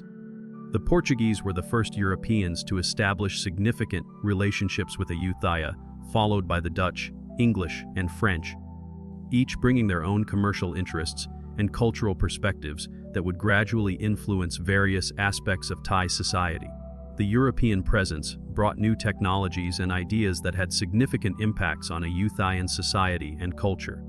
Firearms and military technologies introduced by the Portuguese enhanced the kingdom's defensive capabilities while also changing the nature of warfare in the region. European maps and navigational techniques improved understanding of global geography and trade routes, while European books and printing technology began to influence Thai literary and educational practices. The Christian missionary activities that accompanied European commercial expansion presented both opportunities and challenges for Ayutthayan society. While the kingdom's rulers generally maintained their commitment to Buddhism, they were often interested in learning about European ideas and technologies that missionaries brought with them. This created complex relationships in which religious, commercial, and diplomatic interests intersected in ways that required careful management by both Thai and European leaders. The reign of King Narai, who ruled from 1656 to 1688, represented the pinnacle of Ayutthaya's international engagement and cultural achievement. This remarkable monarch actively encouraged foreign trade and cultural exchange while maintaining Thailand's independence and cultural integrity, demonstrating a sophisticated understanding of how to benefit from international relationships without compromising national sovereignty. King Narai's court became one of the most cosmopolitan in Asia, attracting scholars, artists, and diplomats from throughout the known world. The king himself was highly educated and intellectually curious, personally engaging with foreign visitors and learning about developments in science, technology, and culture that might benefit his kingdom. This openness to foreign ideas and influences, combined with a firm commitment to maintaining Thai independence and cultural identity, exemplified the balanced approach that had enabled Thai civilization to thrive throughout its history. The cultural policies pursued during King Narai's reign demonstrated remarkable sophistication in managing the challenges and opportunities presented by increased international contact. The king actively promoted cultural exchanges that could benefit his kingdom, while also taking care to preserve and strengthen traditional Thai institutions and values. This approach required constant attention to the balance between innovation and tradition, between foreign influences and local customs, between international engagement and national autonomy. The architectural projects undertaken during this reign reflected this cosmopolitan approach, as traditional Thai building styles were enhanced with decorative elements and construction techniques borrowed from various foreign traditions. The royal palaces and temples built during this period showcased the kingdom's prosperity and cultural sophistication, while also demonstrating its ability to synthesize diverse influences into coherent and distinctively Thai artistic expressions. The intellectual climate of King Narai's court encouraged scholarly activities that advanced knowledge in various fields including astronomy, mathematics, medicine, and literature. Foreign scholars and scientists were welcomed and encouraged to share their knowledge while also learning from Thai traditions and practices. This intellectual exchange enriched Thai culture while also contributing to the broader development of human knowledge and understanding. The cultural synthesis that emerged during King Narai's reign represented the culmination of centuries of selective adaptation and creative integration. Thai artists and scholars had learned to incorporate useful elements from other cultures while maintaining the essential characteristics that define Thai identity, creating a distinctive civilization that was both thoroughly Thai and genuinely international in its scope and sophistication. The artistic achievements of this period demonstrated this synthesis most clearly as painters, sculptors, and craftsmen created works that incorporated techniques and motifs from various cultural traditions while maintaining distinctively Thai aesthetic sensibilities. The temple murals painted during this period, for example, included architectural backgrounds that showed European influence while depicting traditional Buddhist stories using traditional Thai artistic conventions. The literary works produced during this period similarly reflected this cultural synthesis, as authors experimented with new forms and themes while maintaining traditional Thai literary values and aesthetic principles. The historical chronicles written during King Narai's reign incorporated more sophisticated analytical approaches borrowed from foreign historiographical traditions, while preserving the traditional Thai emphasis on moral instruction and cultural preservation. The economic prosperity that supported these cultural achievements was based on Ayutthaya's continued dominance of regional trade networks and its efficient exploitation of the agricultural resources of the Central Plains. The kingdom's rice exports provided a reliable source of income that was supplemented by profits from the transit trade in luxury goods flowing between China and the Indian Ocean regions. This economic foundation enabled the kingdom to maintain large military forces, extensive administrative systems, and ambitious cultural projects while also accumulating the wealth necessary to weather periodic challenges and setbacks. The agricultural innovations introduced during this period increased both the productivity and reliability of rice cultivation, supporting population growth and urbanization while also generating larger surpluses for trade and taxation. New varieties of rice were introduced that could grow in different soil conditions and water levels, expanding the area suitable for cultivation. Improved irrigation techniques allowed for more intensive cultivation and better water management during both flood and drought conditions. The commercial activities that supplemented agricultural production became increasingly sophisticated and diversified during this period.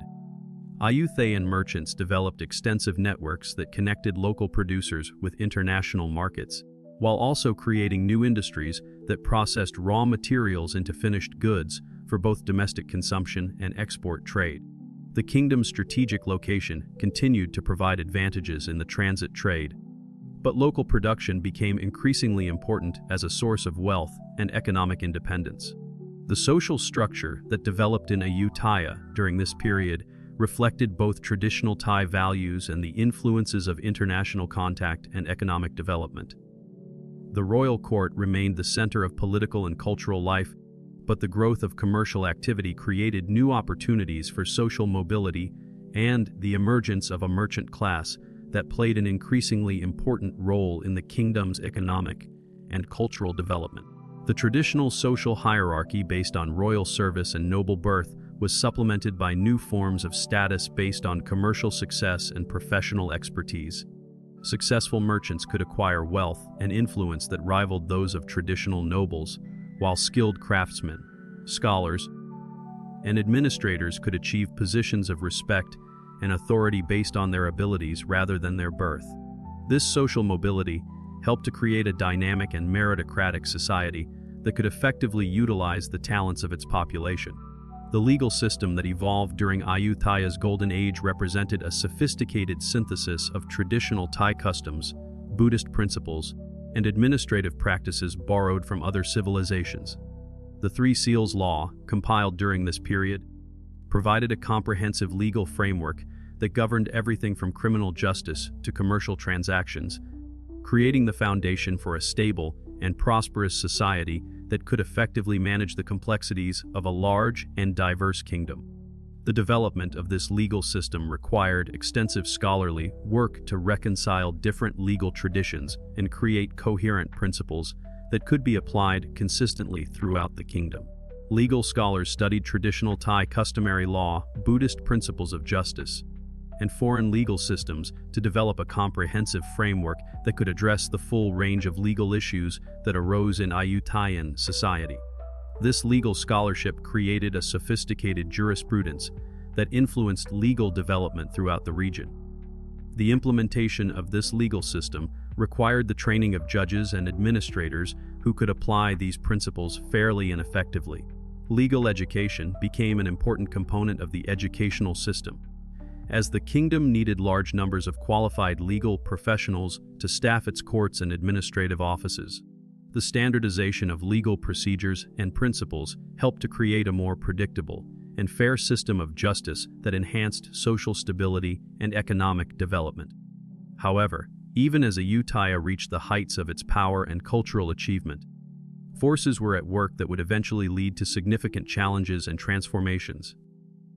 The changing patterns of international trade, the emergence of new military technologies, and the increasing pressure from European colonial powers all contributed to a gradually shifting strategic environment that would test the kingdom's traditional strengths and adaptive capabilities. The rise of Burma as a major military power in the region posed particular challenges for Ayutthaya, as the Burmese kingdom sought to expand their influence and control over the trade routes that had been so crucial to Ayutthaya's prosperity. The resulting conflicts would test not only Ayutthaya's military capabilities, but also its diplomatic skills and internal cohesion. As the kingdom faced threats that were both more sustained and more technologically sophisticated than any it had previously encountered, the Burmese expansion was driven by a combination of economic, political, and strategic factors that made conflict with Ayutthaya virtually inevitable. The Burmese kingdom sought to control the trade routes that connected China with the Indian Ocean, routes that had been dominated by Ayutthaya for centuries. The competition for these commercial opportunities created tensions that were exacerbated by traditional rivalries and territorial disputes that had existed between Thai and Burmese kingdoms for generations. The military technologies and tactics employed by the Burmese forces represented significant advances over traditional Southeast Asian warfare, incorporating firearms and artillery that had been acquired through contact with European traders and military advisors. These new weapons changed the nature of siege warfare and field battles, requiring Ayutthayan military leaders to develop new strategies and defensive techniques to counter these threats. The internal challenges facing Ayutthaya during this period were equally significant, as the kingdom's very success had created new problems that required innovative solutions. The growth of the bureaucracy and the increasing complexity of government administration created opportunities for corruption and inefficiency that could undermine the kingdom's effectiveness. The concentration of wealth and power in the capital, while contributing to cultural achievements, also created disparities that could generate social tensions and political instability. The administrative challenges of governing such a large and diverse kingdom became increasingly complex as the territory expanded and the population grew. The traditional systems of governance that had worked well for a smaller kingdom required constant adaptation and refinement to address the needs of different regions and populations. The balance between central control and local autonomy that had been so important to Ayutthaya's success required continuous adjustment as circumstances changed and new challenges emerged. The economic challenges facing the kingdom included not only external competition, but also internal problems related to taxation, resource allocation, and economic development. The traditional revenue sources that had supported the kingdom's expansion and cultural achievements were increasingly strained by the costs of maintaining large military forces and extensive administrative systems. New sources of revenue had to be developed while avoiding excessive taxation that could discourage economic activity or create social unrest. The cultural confidence that had enabled Ayutthaya to benefit from international contacts while maintaining its essential identity would be severely tested by the increasing intensity of foreign pressures and the growing complexity of international relationships. The traditional balance between openness and independence that had served the kingdom so well would require constant adjustment and refinement as new challenges emerged and old assumptions were called into question. The increasing European presence in the region brought not only new commercial and technological opportunities, but also new forms of political and cultural pressure that challenged traditional ways of thinking and acting. The European colonial expansion that was transforming other parts of Asia created new strategic realities that required Ayutthayan leaders to develop new approaches to diplomacy and defense while maintaining their kingdom's independence and cultural integrity. The missionary activities that accompanied European expansion presented particular challenges, as they introduced alternative religious and philosophical systems that competed with traditional Buddhist teachings and practices. While Ayutthayan rulers generally maintained their commitment to Buddhism, the presence of alternative belief systems created new intellectual and cultural dynamics that required careful management to maintain social cohesion and cultural continuity. Despite these emerging challenges, the achievements of Ayutthaya during its golden age established foundations that would influence Thai civilization long after the kingdom itself had passed into history. The administrative systems, legal frameworks, and cultural traditions developed during this period would provide resources that future generations of Thai leaders could draw upon as they faced new challenges and opportunities. The institutional innovations that had enabled Ayutthaya to govern effectively and maintain its independence would provide models for later efforts to create effective government systems that could balance traditional values with modern needs. The legal principles and administrative practices developed during this period would continue to influence Thai governance long after the political circumstances that had created them had changed. The artistic and literary works created during Ayutthaya's flowering would continue to inspire and influence Thai culture for centuries to come, providing models of excellence and sources of cultural identity that would help maintain continuity even during periods of political disruption and social change. The architectural monuments that still survive from this period continue to serve as symbols of Thai cultural achievement and reminders of the heights that Thai civilization had reached. The international reputation that Ayutthaya had established would also provide advantages for its successors, as the respect and recognition that the kingdom had earned in diplomatic and commercial circles would facilitate the efforts of later Thai rulers to maintain their country's independence and prosperity. The diplomatic traditions and protocols developed during this period would prove valuable in navigating the increasingly complex international environment of later centuries. As Ayutthaya's golden age gradually gave way to a period of increasing challenges and eventual crisis, the kingdom's experiences would provide both positive examples to emulate and cautionary lessons to heed. The balance between tradition and innovation, between openness and independence, between central authority and local autonomy that had enabled Ayutthaya to flourish would require constant adjustment and refinement as circumstances changed and new challenges emerged. The lessons learned from Ayutthaya's rise and eventual decline would prove invaluable for understanding the complex relationships between political power, economic development, cultural achievement, and international relations that continue to influence the development of nations and civilizations throughout the world. The kingdom's success in maintaining its independence and cultural identity while engaging actively with the international community would provide a model for other societies facing similar challenges in different times and circumstances. The fall of Ayutthaya in 1767 marked one of the most devastating moments in Thai history. Yet it also set the stage for one of the most remarkable recoveries in Southeast Asian civilization. The Burmese invasion that destroyed the great capital represented the culmination of decades of mounting pressure and internal weakening that had gradually eroded the kingdom's ability to defend itself against external threats. The roots of Ayutthaya's vulnerability stretched back through generations of political instability and economic decline that had slowly undermined the foundations of royal authority. Succession disputes had repeatedly divided the nobility and weakened central control, while corruption in the administrative system had reduced the efficiency of tax collection and military organization. The kingdom that had once commanded respect throughout Southeast Asia found itself increasingly unable to respond effectively to the growing ambitions of its neighbors or to maintain the internal unity necessary for successful resistance to foreign invasion.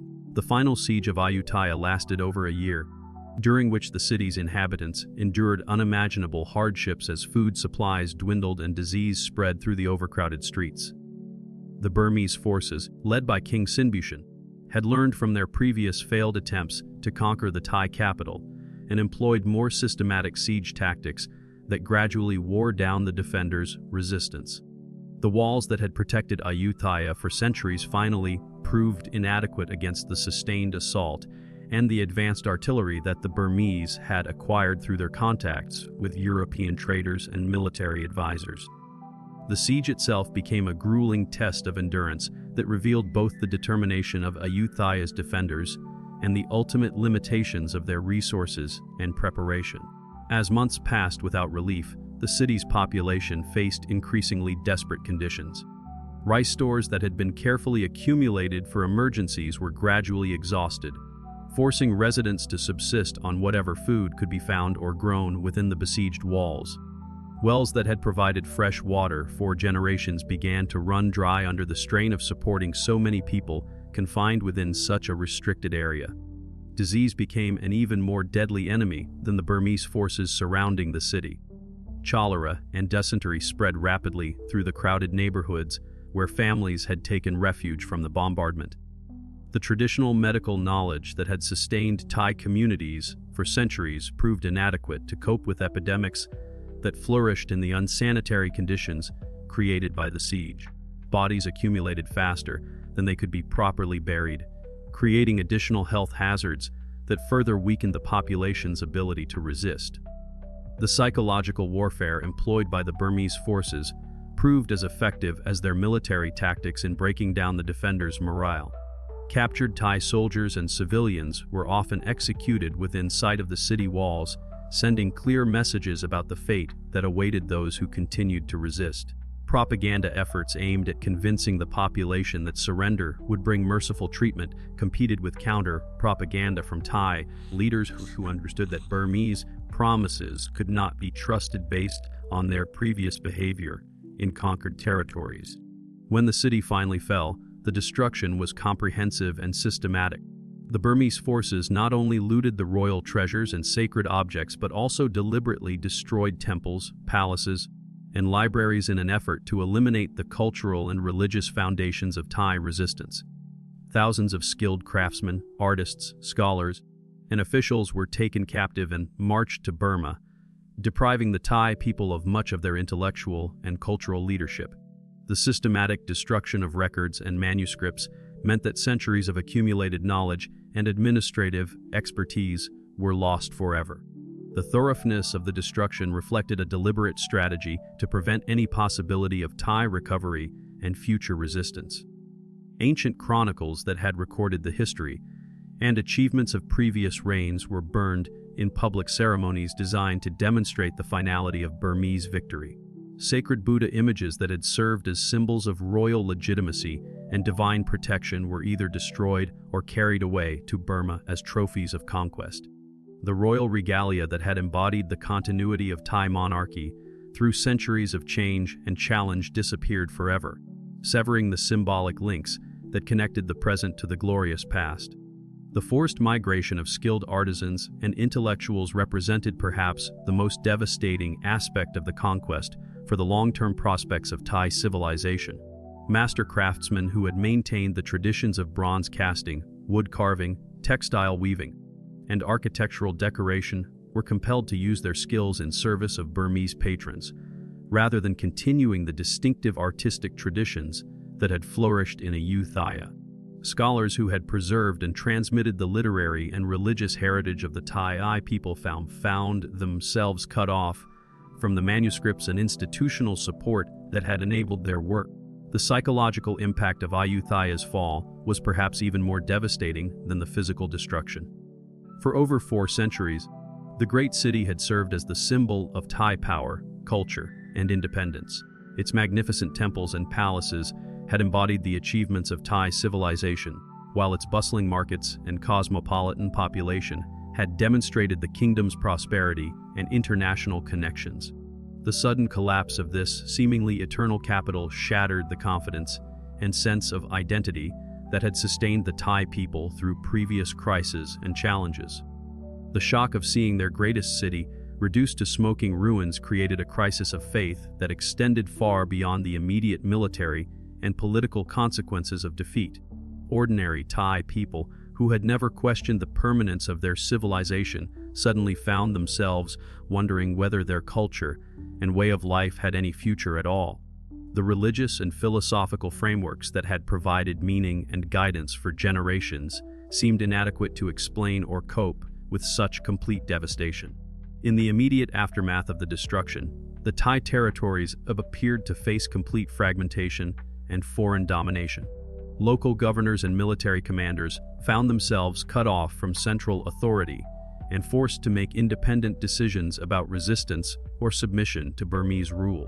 Many regions fell under direct Burmese administration, while others maintained precarious autonomy under leaders who nominally accepted Burmese suzerainty while secretly working to restore Thai independence. The collapse of central authority created a power vacuum that different groups attempted to fill according to their own interests and capabilities.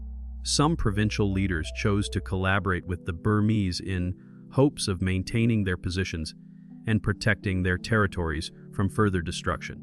Others organized local resistance movements that harassed Burmese garrisons and supply lines while avoiding direct confrontation with superior forces. Still others simply tried to maintain order in their regions, while waiting to see how the larger political situation would develop. The economic disruption caused by the fall of Ayutthaya extended far beyond the immediate destruction of the capital city. Trade networks that had connected Thailand to international markets were severed, leaving merchants and producers without access to the goods and markets that had sustained their livelihoods. The sophisticated system of canals and waterways that had facilitated transportation and communication throughout the Central Plains fell into disrepair without the central coordination that had previously maintained them. Agricultural production, which formed the foundation of the Thai economy, was severely disrupted by the warfare and population displacement that followed Ayutthaya's fall.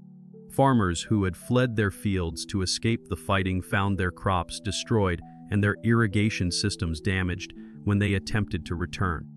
The labor force that had maintained the complex agricultural infrastructure of the Central Plains was scattered and demoralized, making recovery a slow and difficult process even in areas that escaped direct military action. The survival and recovery of Thai civilization in the face of such complete devastation represents one of history's most remarkable examples of national resilience and renewal. The key to this recovery lay not in any single factor, but in the combination of exceptional leadership, popular determination, favorable circumstances, and the deep cultural roots that Ayutthaya had established throughout the Thai territories during its centuries of dominance. The cultural foundations that enabled Thai recovery had been built over many generations through the gradual spread of Thai language, customs, and institutions throughout the territories controlled by Ayutthaya. Even when the capital fell and central authority collapsed, these cultural connections continued to provide a sense of shared identity that transcended local political boundaries. Villages that had never seen Ayutthaya still considered themselves part of Thai civilization and looked for opportunities to restore the independence and unity that had been lost. The Buddhist religion played a crucial role in maintaining cultural continuity and providing the spiritual resources necessary for recovery. Temples and monasteries that survived the destruction served as centers for community organization and resistance planning. Monks who had preserved the literary and philosophical traditions of Thai Buddhism provided both practical leadership and spiritual inspiration for those who refused to accept permanent subjugation to foreign rule. The emergence of Thaksin as the leader of Thai resistance marked the beginning of the recovery process that would eventually restore Thai independence and establish the foundations for even greater achievements in the centuries that followed. Born as Sin, the son of a Chinese immigrant and a Thai mother, Thaksin had risen through the ranks of Ayutthaya's military hierarchy through his exceptional abilities as a strategist and leader. His mixed heritage, which might have been seen as a disadvantage in normal times, actually proved beneficial in the chaotic period following Ayutthaya's fall, as it enabled him to build bridges between different ethnic communities and appealed to diverse groups who had suffered under Burmese occupation. Taksin's background had provided him with unique insights into both Thai and Chinese cultures, enabling him to understand and work with the diverse populations that had made Ayutthaya a cosmopolitan center of trade and culture. His father's Chinese connections had given him access to merchant networks and commercial resources that proved invaluable in organizing and financing the resistance movement. His mother's Thai heritage and his own service in the Royal Military had established his credentials as a legitimate defender of Thai interests and traditions. The personal qualities that made Taksin an effective resistance leader included not only military skill and strategic intelligence, but also the charismatic personality and inspirational vision that could motivate others to risk their lives for the cause of independence. His ability to communicate with people from all levels of society, from peasant farmers to provincial governors, enabled him to build the broad coalition necessary for successful resistance to Burmese occupation. Taksin's military campaigns to liberate Thai territories from Burmese control demonstrated both his tactical brilliance and his deep understanding of the psychological and political dimensions of the struggle for independence.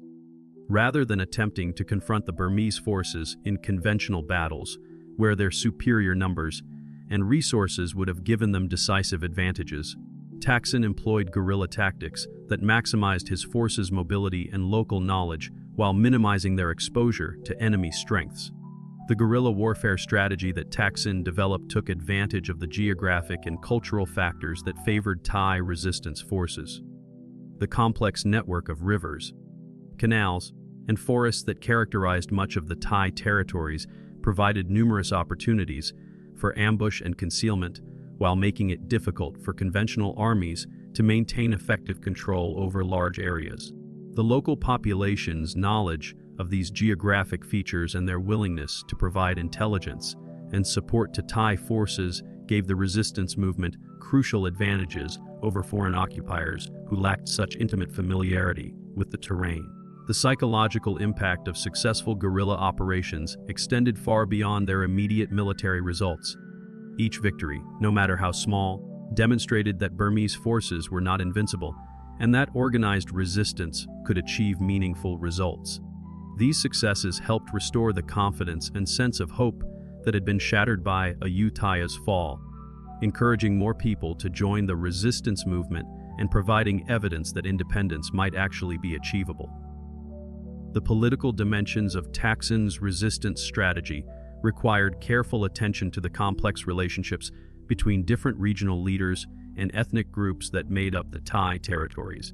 Success depended not only on military victories, but also on convincing local authorities to abandon their accommodation with Burmese rule and commit themselves to the dangerous enterprise of armed resistance. This required diplomatic skills and political judgment that complemented Taksin's military abilities. The establishment of Thonburi as Taksin's capital represented a strategic decision that reflected both practical considerations and symbolic significance. Located on the west bank of the Chao Phraya River, Thonburi offered better defensive positions than the ruins of Ayutthaya while maintaining access to the river systems that were essential for transportation and communication throughout the Thai territories. The choice of a new capital also symbolized the beginning of a new era in Thai history, one that would build upon the achievements of Ayutthaya while learning from its mistakes and adapting to changed circumstances. The defensive advantages of Thonburi's location included its position on high ground that provided natural protection against flooding while also offering commanding views of the river approaches that any attacking force would need to use. The surrounding waterways created natural barriers that could be easily defended by relatively small forces, while also providing escape routes if the position became untenable. The proximity to the sea enabled communication and trade with allies and suppliers, while also providing access to naval forces that could support land operations. The symbolic significance of establishing a new capital rather than attempting to rebuild Ayutthaya reflected Taksin's understanding that successful recovery required more than simply restoring the old order. The new kingdom would need to learn from the mistakes that had led to Ayutthaya's vulnerability, while also adapting to the changed circumstances created by the Burmese invasion and the disruption of traditional institutions and relationships. The practical challenges of establishing a new capital while simultaneously conducting military campaigns throughout the Thai territories required exceptional organizational abilities and careful allocation of limited resources. Building the infrastructure necessary for effective government, including palaces, administrative buildings, military facilities, and religious institutions, had to be balanced against the immediate needs of the war effort and the economic requirements of a population struggling to recover from the devastation of conquest and occupation. Thaksin's success in reunifying the Thai territories and expelling the Burmese forces required not only military skill, but also exceptional diplomatic and administrative abilities. He had to convince local leaders who had accommodated themselves to Burmese rule to risk their positions and lives in support of the independence struggle. He had to rebuild administrative systems that had been destroyed along with Ayutthaya, while simultaneously conducting military campaigns across vast territories. Most importantly, he had to restore the confidence and sense of national identity that had been shattered by the fall of the great capital. The diplomatic challenges that Thaksin faced in building his coalition required careful attention to the interests and concerns of diverse groups that had different experiences of Burmese rule and different expectations for the future of Thai independence. Provincial governors who had maintained some autonomy under Burmese suzerainty needed assurance that they would retain significant authority in a restored Thai kingdom. Merchant communities that had adapted their trading relationships to accommodate Burmese control needed evidence that independence would provide better opportunities for commercial success. The administrative reconstruction that accompanied military liberation required the development of new institutions and procedures that could function effectively in the changed circumstances created by the destruction of Ayutthaya. Traditional systems of government that had depended on the elaborate ceremonial and bureaucratic structures of the old capital had to be simplified and adapted to work in the more modest facilities available in Thunbury, while still maintaining the authority and legitimacy necessary for effective governance. The restoration of confidence and national identity required more than military victories and administrative efficiency. Thaksin understood that lasting independence depended on renewing the cultural and spiritual foundations that gave meaning to Thai civilization and provided the motivation for continued resistance to foreign domination. This required attention to religious institutions, educational systems, and artistic traditions that had been disrupted by the conquest and occupation. The cultural and religious dimensions of Thaksin's restoration efforts were as important as the military and political aspects. The destruction of Ayutthaya had not only eliminated the physical symbols of Thai civilization, but had also disrupted the religious and cultural institutions that provided meaning and continuity to Thai society. Thaksin understood that lasting independence required not just military victory, but also the restoration of the cultural foundations that gave the Thai people their sense of identity and purpose. The reconstruction of Buddhist temples and monasteries throughout the liberated territories served multiple purposes in Thaksin's restoration program. These religious institutions provided focal points for community organization and identity, while also serving as centers for education and cultural preservation.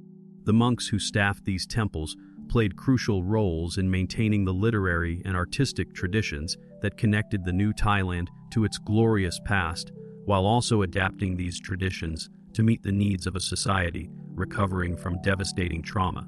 The religious revival that accompanied political restoration involved more than simply rebuilding destroyed temples and ordaining new monks. Thaksin recognized that the Buddhist faith had provided the spiritual and intellectual framework that had sustained Thai civilization through previous challenges, and that renewing this framework was essential for long-term recovery and development. This required not only physical reconstruction, but also the revival of the educational and cultural activities that had made Buddhist institutions central to Thai society. The educational functions of restored monasteries included not only religious instruction, but also the preservation and transmission of secular knowledge that had been disrupted by the destruction of Ayutthaya. Monks served as teachers, scribes, and librarians who maintained the literary traditions that connected Thai society to its historical heritage, while also adapting these traditions to meet contemporary needs and circumstances. The cultural preservation efforts that centered on Buddhist institutions extended beyond formal education to include the maintenance of artistic and literary traditions that expressed the distinctive character of Thai civilization. Temple construction and decoration provided opportunities for craftsmen to practice and develop their skills, while also creating works of art that embodied the spiritual and aesthetic values of Thai culture. Literary activities that included copying ancient texts and composing new works helped maintain the intellectual vitality that had characterized Thai civilization at its peak. Thaksin's efforts to restore and revitalize Thai culture extended beyond religious institutions to include support for literature, arts, and crafts that had been disrupted by the Burmese conquest. Many of the skilled artisans and cultural specialists who had been taken captive during the fall of Ayutthaya were eventually ransomed or rescued and encouraged to resume their work in the new capital. The royal court at Thonburi became a center for cultural revival, where traditional forms were preserved and new innovations were encouraged. The cultural revival that took place in Thonburi represented both continuity with the achievements of Ayutthaya and adaptation to the changed circumstances of the Restoration period. Traditional art forms and literary genres were revived and developed, but they were also modified to reflect the experiences and values of a society that had survived conquest and achieved independence through its own efforts. This combination of preservation and innovation created a cultural renaissance that enriched Thai civilization while also strengthening its foundations for future development. The international dimensions of Thaksin's restoration efforts required careful navigation of complex relationships with neighboring powers and European colonial authorities who were expanding their influence throughout Southeast Asia. The Burmese threat remained significant even after the initial liberation campaigns, requiring continued military preparedness and diplomatic efforts to prevent renewed invasions. At the same time, the growing presence of European trading companies and colonial administrations in the region created new opportunities and challenges that required sophisticated diplomatic responses. The regional balance of power that existed during Thaksin's reign included not only the continuing threat from Burma, but also complex relationships with Cambodia, Laos, and the various Malay states that bordered Thai territory. Each of these relationships required different approaches and strategies that took into account the particular interests and capabilities of different neighbors while also advancing Thai security and prosperity. The European presence in Southeast Asia during this period was still primarily commercial rather than territorial, but the growing influence of British and Dutch trading companies created both opportunities and constraints that affected Thai policy. European traders and officials could provide valuable military supplies and technical expertise, but they also brought political pressures and cultural influences that could threaten Thai independence and traditional values if not carefully managed. The diplomatic strategies that Thaksin developed to manage these complex international relationships demonstrated his understanding that military strength alone was insufficient to guarantee Thai independence in an increasingly interconnected world. Successful diplomacy required not only the ability to negotiate effectively with foreign powers, but also the domestic strength and unity that would make Thailand a valuable ally and a dangerous enemy. Thaksin's success in re-establishing Thai independence and beginning the process of national recovery demonstrated the resilience of Thai civilization and the effectiveness of leadership that combined military prowess with cultural sensitivity and political wisdom. However, the enormous stresses of the Restoration period and the psychological toll of constant warfare and crisis management eventually affected even this exceptional leader's mental stability and judgment. The transformation that occurred in Thaksin's personality and behavior during his later years reflected the enormous pressures that he had endured during the struggle for independence and the challenges of rebuilding Thai civilization from the ruins of Ayutthaya. The constant stress of military campaigns, diplomatic negotiations, and administrative responsibilities had taken their toll on a leader who had carried the hopes and fears of an entire nation for more than a decade. The final years of Taksin's reign were marked by increasingly erratic behavior and policies that alienated many of his former supporters and raised questions about his fitness to continue leading the still fragile kingdom. His claims to possess supernatural powers and his harsh treatment of perceived enemies created growing opposition among both military leaders and religious authorities who had previously supported his efforts to restore Thai independence and unity. The religious controversies that arose during Taksin's later years reflected both his genuine devotion to Buddhism and his growing belief that his success in restoring Thai independence demonstrated divine favor and supernatural abilities. His attempts to reform Buddhist practices and his claims to special spiritual insights created conflicts with established religious authorities who questioned both his theological understanding and his right to intervene in religious matters. The political opposition that developed in response to Taksin's increasingly autocratic behavior included many of the military commanders and provincial governors who had been his most important supporters during the independence struggle. These leaders, who had risked their lives and fortunes in support of Thai liberation, found themselves increasingly alienated by policies that seemed to threaten the very freedoms and traditions that they had fought to restore. The palace revolution that removed Taksin from power in 1782 was led by his former general and close associate Chao Phraya Chakri, who would become King Rama I and establish the dynasty that continues to rule Thailand today. The transition, while violent in its immediate execution, represented a continuation rather than a rejection of the restoration process that Taksin had initiated. The new monarch inherited not only the territorial unity and independence that Taksin had achieved, but also the administrative systems, cultural institutions, and international relationships that would provide the foundation for even greater achievements in the centuries that followed. The circumstances that led to Taksin's removal from power reflected the complex tensions between the requirements of effective leadership and the preservation of traditional values and institutions that had characterized the entire restoration period. The same qualities of determination and single-minded focus that had made Taksin an effective resistance leader had become liabilities when applied to the more complex challenges of governing a recovered kingdom in peacetime. The establishment of the Chakri dynasty and the founding of Bangkok as the new capital marked the beginning of modern Thai history and the creation of the political and cultural framework that would enable Thailand to navigate the challenges of the 19th and 20th centuries while maintaining its independence and cultural identity.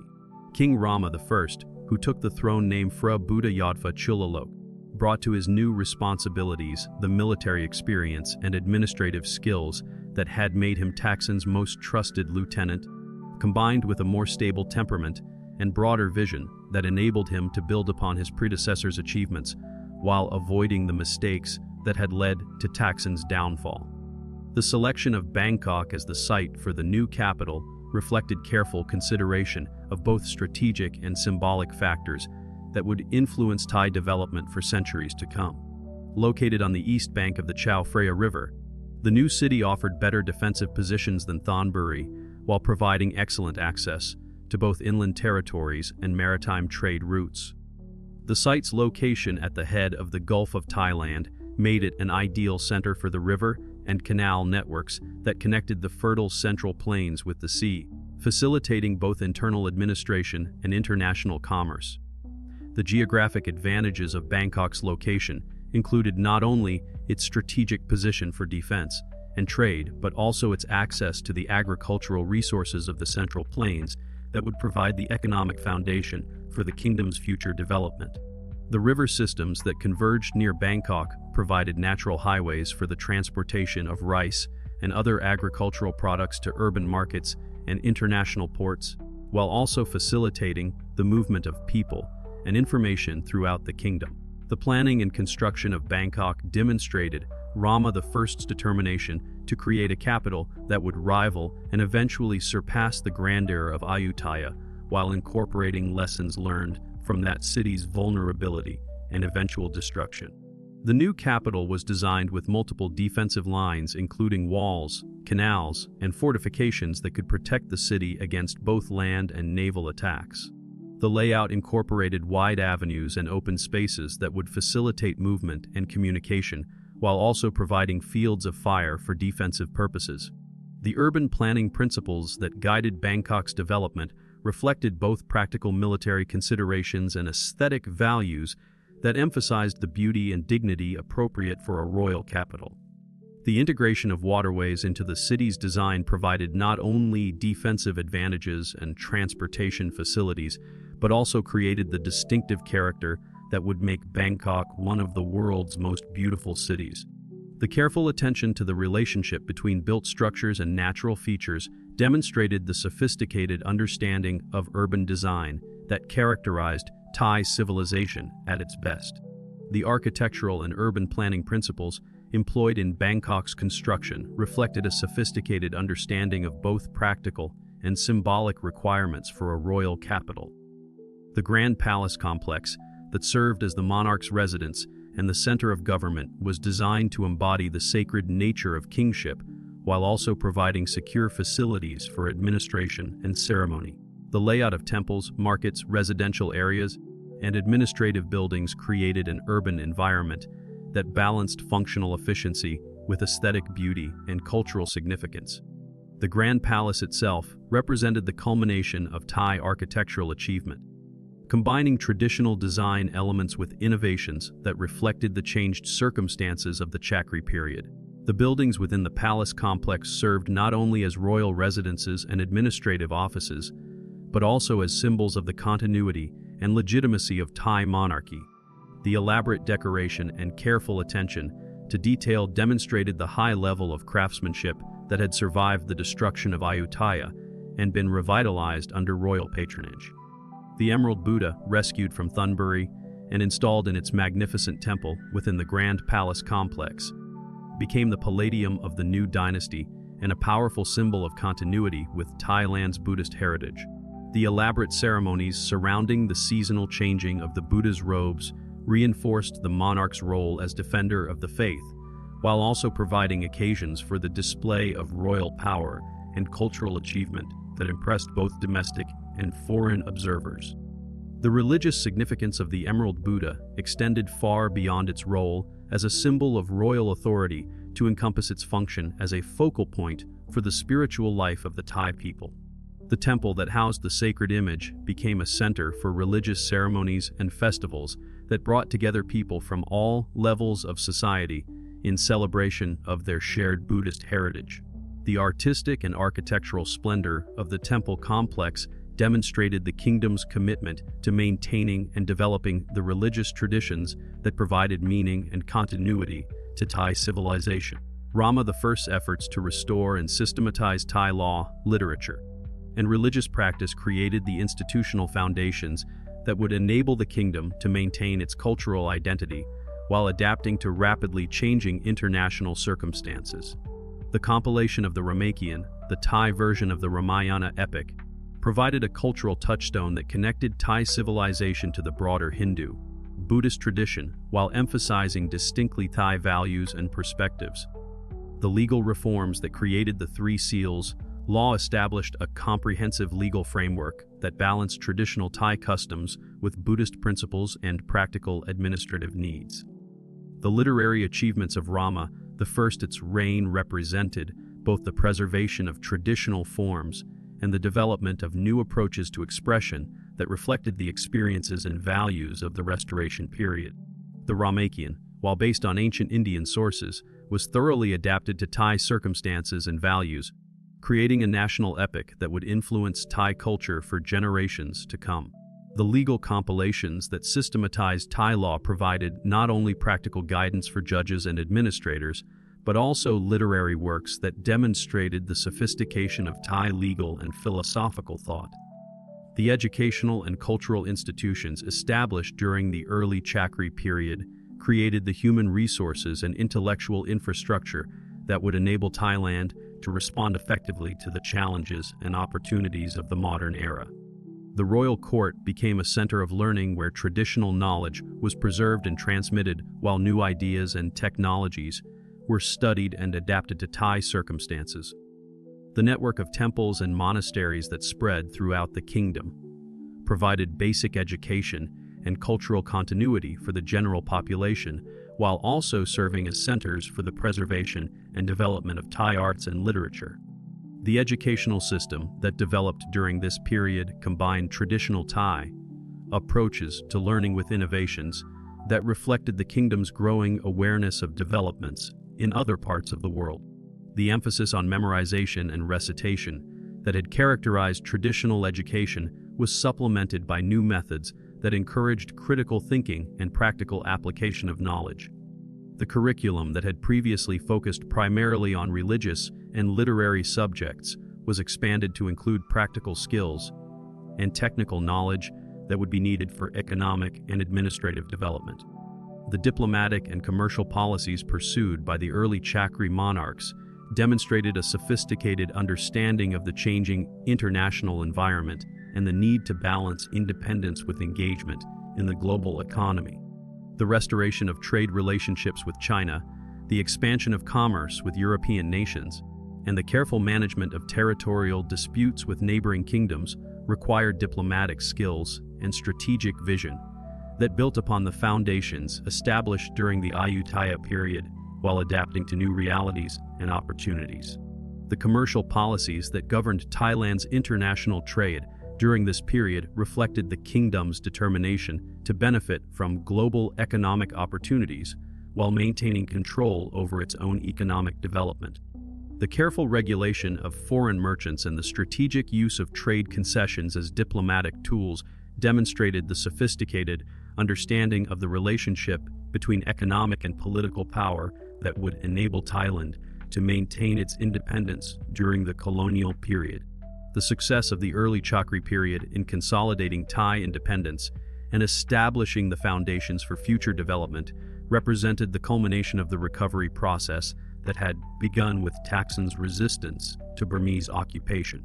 The combination of effective leadership, institutional innovation, cultural revival, and strategic adaptation that characterized this period created the conditions that would enable Thailand to maintain its independence and cultural identity throughout the colonial period, while also participating actively in the global economy and international community. The institutional foundations that were established during Rama I's reign provided the framework for the continued development of Thai civilization under his successors.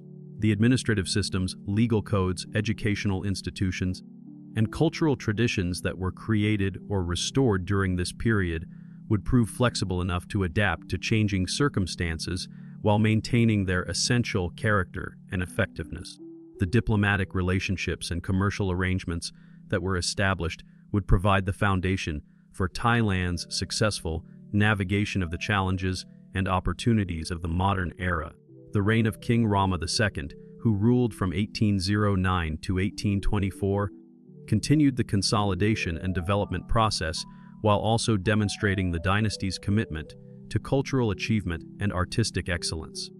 Known for his patronage of literature and the arts, Rama II presided over a cultural flowering that produced some of the finest examples of Thai poetry, drama, and visual arts. His own literary works, including contributions to the Ramakian and original compositions, demonstrated the high level of cultural sophistication that had been achieved in the new capital. The cultural achievements of Rama II's reign reflected both the stability that had been achieved through successful political consolidation and the creative energy that was released by the restoration of royal patronage for the arts and literature.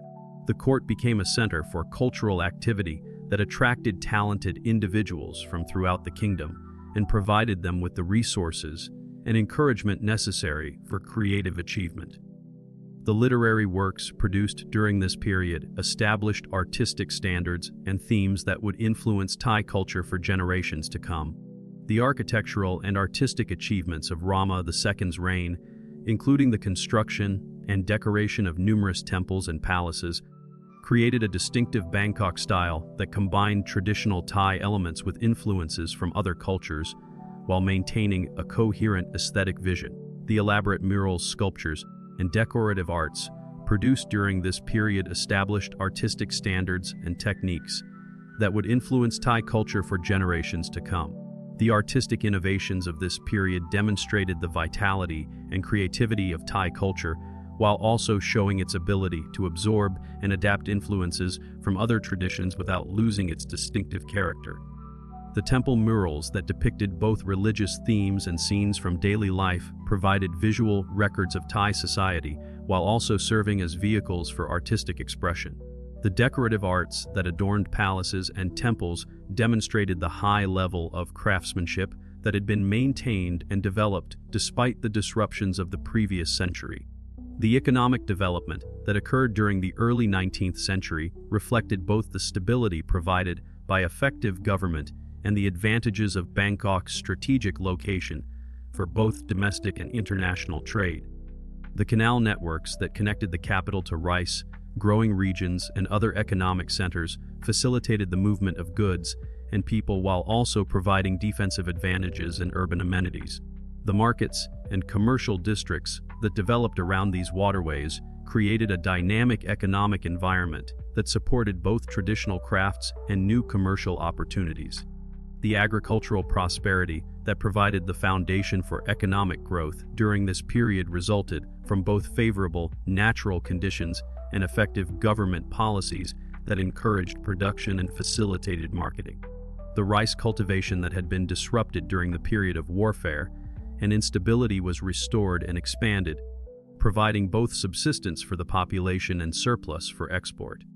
The canal systems that had been damaged during the conflicts were repaired and extended, improving both transportation and irrigation throughout the Central Plains. The social and cultural integration that characterized early 19th century Thailand demonstrated the success of policies that balanced central authority with local autonomy and cultural diversity. The various ethnic communities that had been brought together under Thai rule, including Chinese immigrants, Malay Muslims, Mon refugees, and indigenous tribal groups, were gradually incorporated into a broader Thai identity while maintaining their distinctive cultural contributions. This process of integration created a society that was both unified and diverse, capable of maintaining internal harmony while also adapting to external challenges and opportunities. The integration process that created modern Thai society involved both formal policies and informal cultural exchanges that gradually created shared identities and common interests among diverse groups. The Chinese merchants who had settled in Bangkok and other commercial centers brought valuable commercial skills and international connections, while also adopting Thai customs and values. The various ethnic minorities that had sought refuge in Thai territories contributed their own cultural traditions, while also participating in the broader Thai civilization that provided them with security and opportunity. The military and administrative reforms implemented during this period created the institutional capacity that would enable Thailand to respond effectively to the increasing pressures and opportunities of the mid-19th century. The modernization of the army and navy, the improvement of communication and transportation systems, and the development of more sophisticated administrative procedures provided the tools necessary for effective governance of an expanding and increasingly complex kingdom. The military developments that took place during the early 19th century reflected both the continuing need for defense against external threats and the growing awareness of technological and organizational innovations that were changing the nature of warfare throughout the world. The traditional military systems that had served Thailand well during the independence struggle were gradually supplemented and modified to incorporate new weapons, tactics, and organizational structures that would be needed to meet future challenges. The educational and intellectual developments of the early 19th century laid the groundwork for the more dramatic modernization efforts that would characterize the later Chakri period. The expansion of literacy, the introduction of new subjects and teaching methods, and the gradual opening to Western knowledge and technology created the human resources and intellectual framework that would enable Thailand to navigate the challenges of the colonial era while maintaining its independence and cultural identity. The intellectual ferment that characterized this period reflected both the confidence that came from successful recovery and consolidation and the curiosity about the wider world that was stimulated by increasing international contacts. Traditional forms of learning were maintained and developed while new approaches to knowledge were explored and evaluated. The result was an intellectual environment that was both rooted in Thai traditions and open to beneficial innovations from other cultures.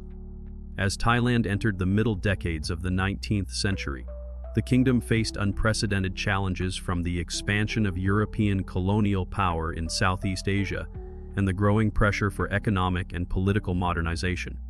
The arrival of European gunboats and the demands for commercial concessions and diplomatic recognition represented threats to Thai independence that required responses combining traditional diplomatic skills with new forms of adaptation and innovation. The international environment that Thailand confronted during this period was fundamentally different from anything that previous Thai rulers had experienced. The European powers that were expanding their influence throughout Asia possessed military technologies and organizational capabilities that far exceeded those of traditional Asian kingdoms. At the same time, they brought new ideas about government, law, and society that challenged traditional assumptions about authority and social organization. The reigns of King Rama IV, known as King Mongkut, and his son King Rama V, known as King Chulalongkorn, would mark the most dramatic period of transformation in Thai history as the kingdom struggled to maintain its independence while adapting to the demands and opportunities of the modern world. The policies and reforms implemented during this period would determine whether Thailand could join Japan as one of the few Asian nations to avoid direct colonial control while also participating effectively in the global economy and international community. The challenges that confronted Thailand during the mid-19th century required not only military and diplomatic responses, but also fundamental changes in the kingdom's internal organization and cultural orientation. The traditional systems of government, law, and education that had served Thailand well during previous centuries would need to be modified or replaced to meet the requirements of the modern world, while still maintaining the essential elements of Thai identity and independence that gave meaning and purpose to the modernization effort. King Mongkut's accession to the throne in 1851 marked the beginning of a new phase in Thai development characterized by deliberate and systematic efforts to modernize the kingdom's institutions while preserving its essential cultural and political independence. Having spent 27 years as a Buddhist monk before becoming king, Mongkut brought to his royal responsibilities a unique combination of traditional learning and exposure to Western knowledge that enabled him to understand both the challenges and opportunities presented by increasing contact with European powers. The monastic experience that had prepared Mongkut for kingship provided him with both the intellectual framework and the personal discipline necessary for effective leadership during a period of rapid change and mounting external pressure. His years of study and meditation had given him deep insights into Buddhist philosophy and Thai cultural traditions while also providing opportunities for contact with Western missionaries and scholars who introduced him to European ideas and technologies. The intellectual preparation that Mongkut had undertaken during his monastic career included extensive study of Western languages, sciences, and political systems that provided him with insights into the sources of European power and the requirements for successful adaptation to the modern world. His correspondence with European scholars and missionaries had given him a sophisticated understanding of Western thought and technology, while also reinforcing his appreciation for the value and validity of Thai culture and Buddhist philosophy. The scientific interests that Mongkut had developed during his monastic years included astronomy, mathematics, and geography that enabled him to understand and appreciate the technological achievements that had given European nations their military and economic advantages. His study of Western languages, particularly English and Latin, provided him with direct access to European literature and scholarship that would prove invaluable in formulating policies for Thai modernization. The diplomatic challenges that confronted Mongkut from the beginning of his reign required the development of new approaches to international relations that could protect Thai independence while also satisfying European demands for commercial access and political recognition. The Barring Treaty signed with Britain in 1855 represented a watershed moment in Thai history as it opened the kingdom to free trade while also establishing the principle of extraterritoriality that would complicate Thai sovereignty for decades to come. The negotiations that led to the Boring Treaty demonstrated both the constraints under which Thailand operated and the diplomatic skills that enabled the kingdom to achieve the best possible terms under difficult circumstances. The British demands for commercial access and legal privileges for their citizens could not be refused without risking military intervention. But Mongkut's negotiators were able to limit the concessions and maintain Thai control over important aspects of the kingdom's internal affairs. The commercial and economic changes that followed the opening of Thailand to international trade created both opportunities and challenges that required careful management to ensure that the benefits of modernization were not outweighed by the costs of dependency and cultural disruption. The expansion of rice cultivation for export markets provided new sources of wealth, while also making the Thai economy more vulnerable to international price fluctuations and market disruptions. The growth of Bangkok as a commercial center attracted foreign investment and expertise, while also creating social tensions and cultural conflicts that required sensitive handling. The economic transformation that accompanied Thailand's integration into the global economy affected virtually every aspect of Thai society, from the rice farmers of the Central Plains to the merchants and craftsmen of Bangkok. Traditional patterns of production and exchange were modified to meet the demands of international markets, while new opportunities for employment and investment created both winners and losers in the changing economic landscape. The educational and cultural reforms initiated during Mongkut's reign laid the foundation for the more comprehensive modernization programs that would be implemented by his successors. The introduction of Western subjects into the curriculum of royal schools, the invitation of foreign teachers and advisors, and the gradual adaptation of traditional institutions to meet modern requirements created the intellectual infrastructure necessary for successful modernization, while also preserving essential elements of Thai culture and identity. The educational innovations of this period reflected Mongkut's understanding that successful adaptation to the modern world required not only the acquisition of Western knowledge and skills, but also the preservation and development of Thai cultural traditions that provided meaning and continuity to the modernization process. The result was an educational system that combined traditional Thai learning with modern subjects and methods in ways that prepared students for effective participation in both Thai society and the international community. The religious and philosophical dimensions of Mongkut's modernization efforts demonstrated his commitment to maintaining the Buddhist foundations of Thai civilization, while also adapting religious institutions to meet the challenges of the modern era.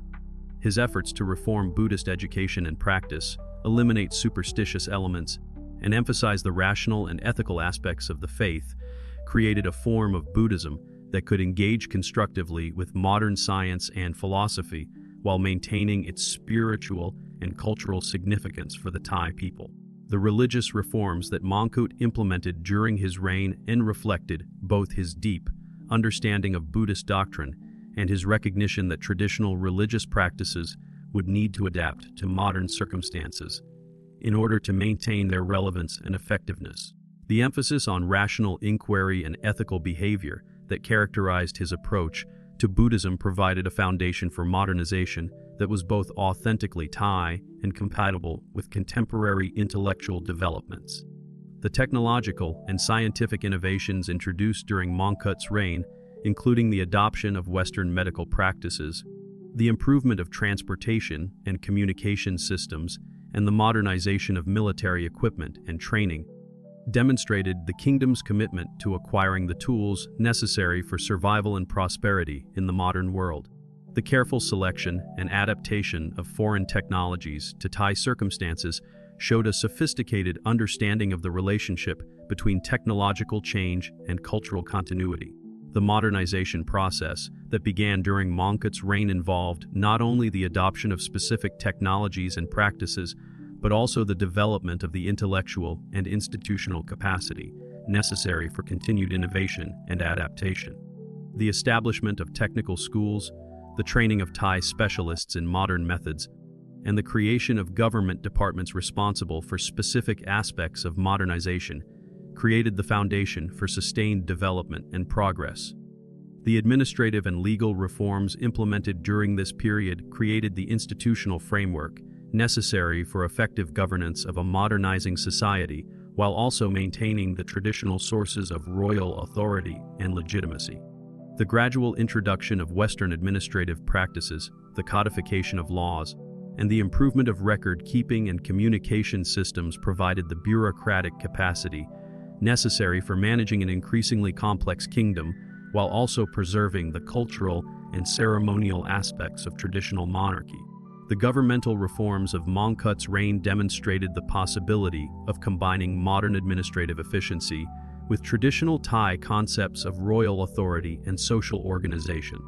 The result was a system of government that could respond effectively to contemporary challenges while also maintaining the cultural authenticity and popular legitimacy that were essential for long-term stability and success. King Chulalongkorn's accession to the throne in 1868 marked the beginning of the most intensive period of modernization in Thai history, as the new monarch implemented the comprehensive reforms that would transform virtually every aspect of Thai society, while successfully maintaining the kingdom's independence in an era of aggressive European colonialism. Having received a modern education that combined traditional Thai learning with Western knowledge, Chulalongkorn was uniquely prepared to lead his country through the complex process of adaptation and transformation required for survival in the modern world. The educational background that prepared Chulalongkorn for his role as a modernizing monarch included not only formal instruction in traditional Thai subjects and Western languages and sciences, but also practical experience in government, administration, and military affairs that gave him first-hand knowledge of the challenges facing his kingdom. His exposure to European ideas and institutions had been balanced by deep grounding in Thai culture and values that enabled him to pursue modernization without losing sight of the essential elements of Thai identity and independence. The abolition of slavery and the Corvée labor system represented one of the most significant social reforms of Chulalongkorn's reign, as it eliminated institutions that had become incompatible with modern economic development, while also addressing international criticism of Thai social practices. The gradual implementation of these reforms over a 20-year period demonstrated the king's sensitivity to social stability while also showing his commitment to fundamental change in Thai society. The social transformation that resulted from the elimination of slavery and forced labor created new opportunities for individual advancement and economic development, while also requiring the development of new institutions and practices to replace the traditional systems that had previously organized much of Thai society. The transition from forced to free labor required not only legal changes, but also economic and social adjustments that affected virtually every aspect of Thai life. The administrative reforms that created a modern centralized bureaucracy replaced the traditional system of provincial governors with professional civil servants trained in modern administrative methods. The establishment of ministries responsible for specific areas of government activity, the introduction of regular salaries for officials, and the implementation of merit-based promotion systems created a more efficient and honest government while also providing opportunities for educated Thais to participate in the modernization of their country. The bureaucratic revolution that transformed Thai government during Chulalongkorn's reign created not only more effective administration, but also new forms of political participation and social mobility that strengthened the connection between the monarchy and the educated classes.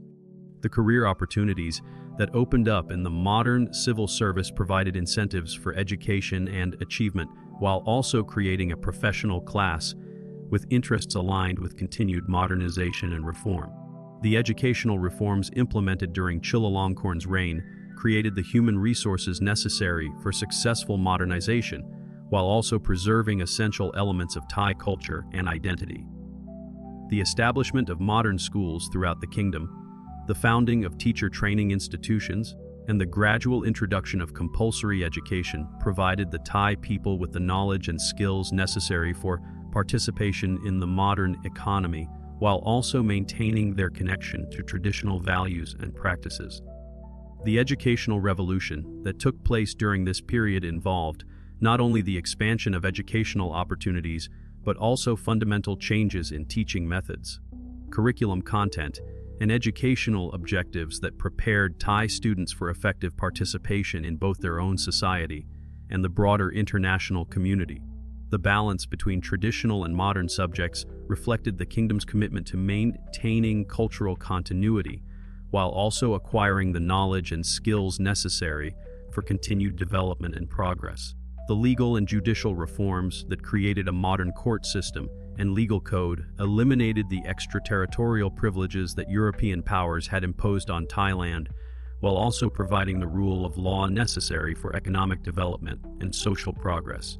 The careful adaptation of Western legal principles to Thai circumstances demonstrated the possibility of successful modernization without complete abandonment of traditional institutions and values. The legal transformation that accompanied Thailand's modernization created not only more effective and equitable justice, but also the institutional framework necessary for economic development and international recognition.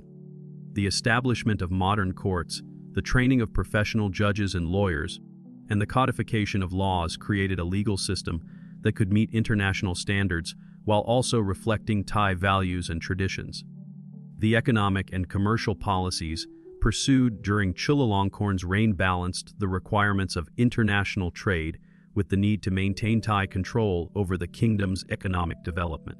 The construction of railways, the improvement of roads and waterways, the modernization of banking and financial systems, and the development of new industries created the infrastructure necessary for economic growth, while also providing employment and opportunities for the Thai people.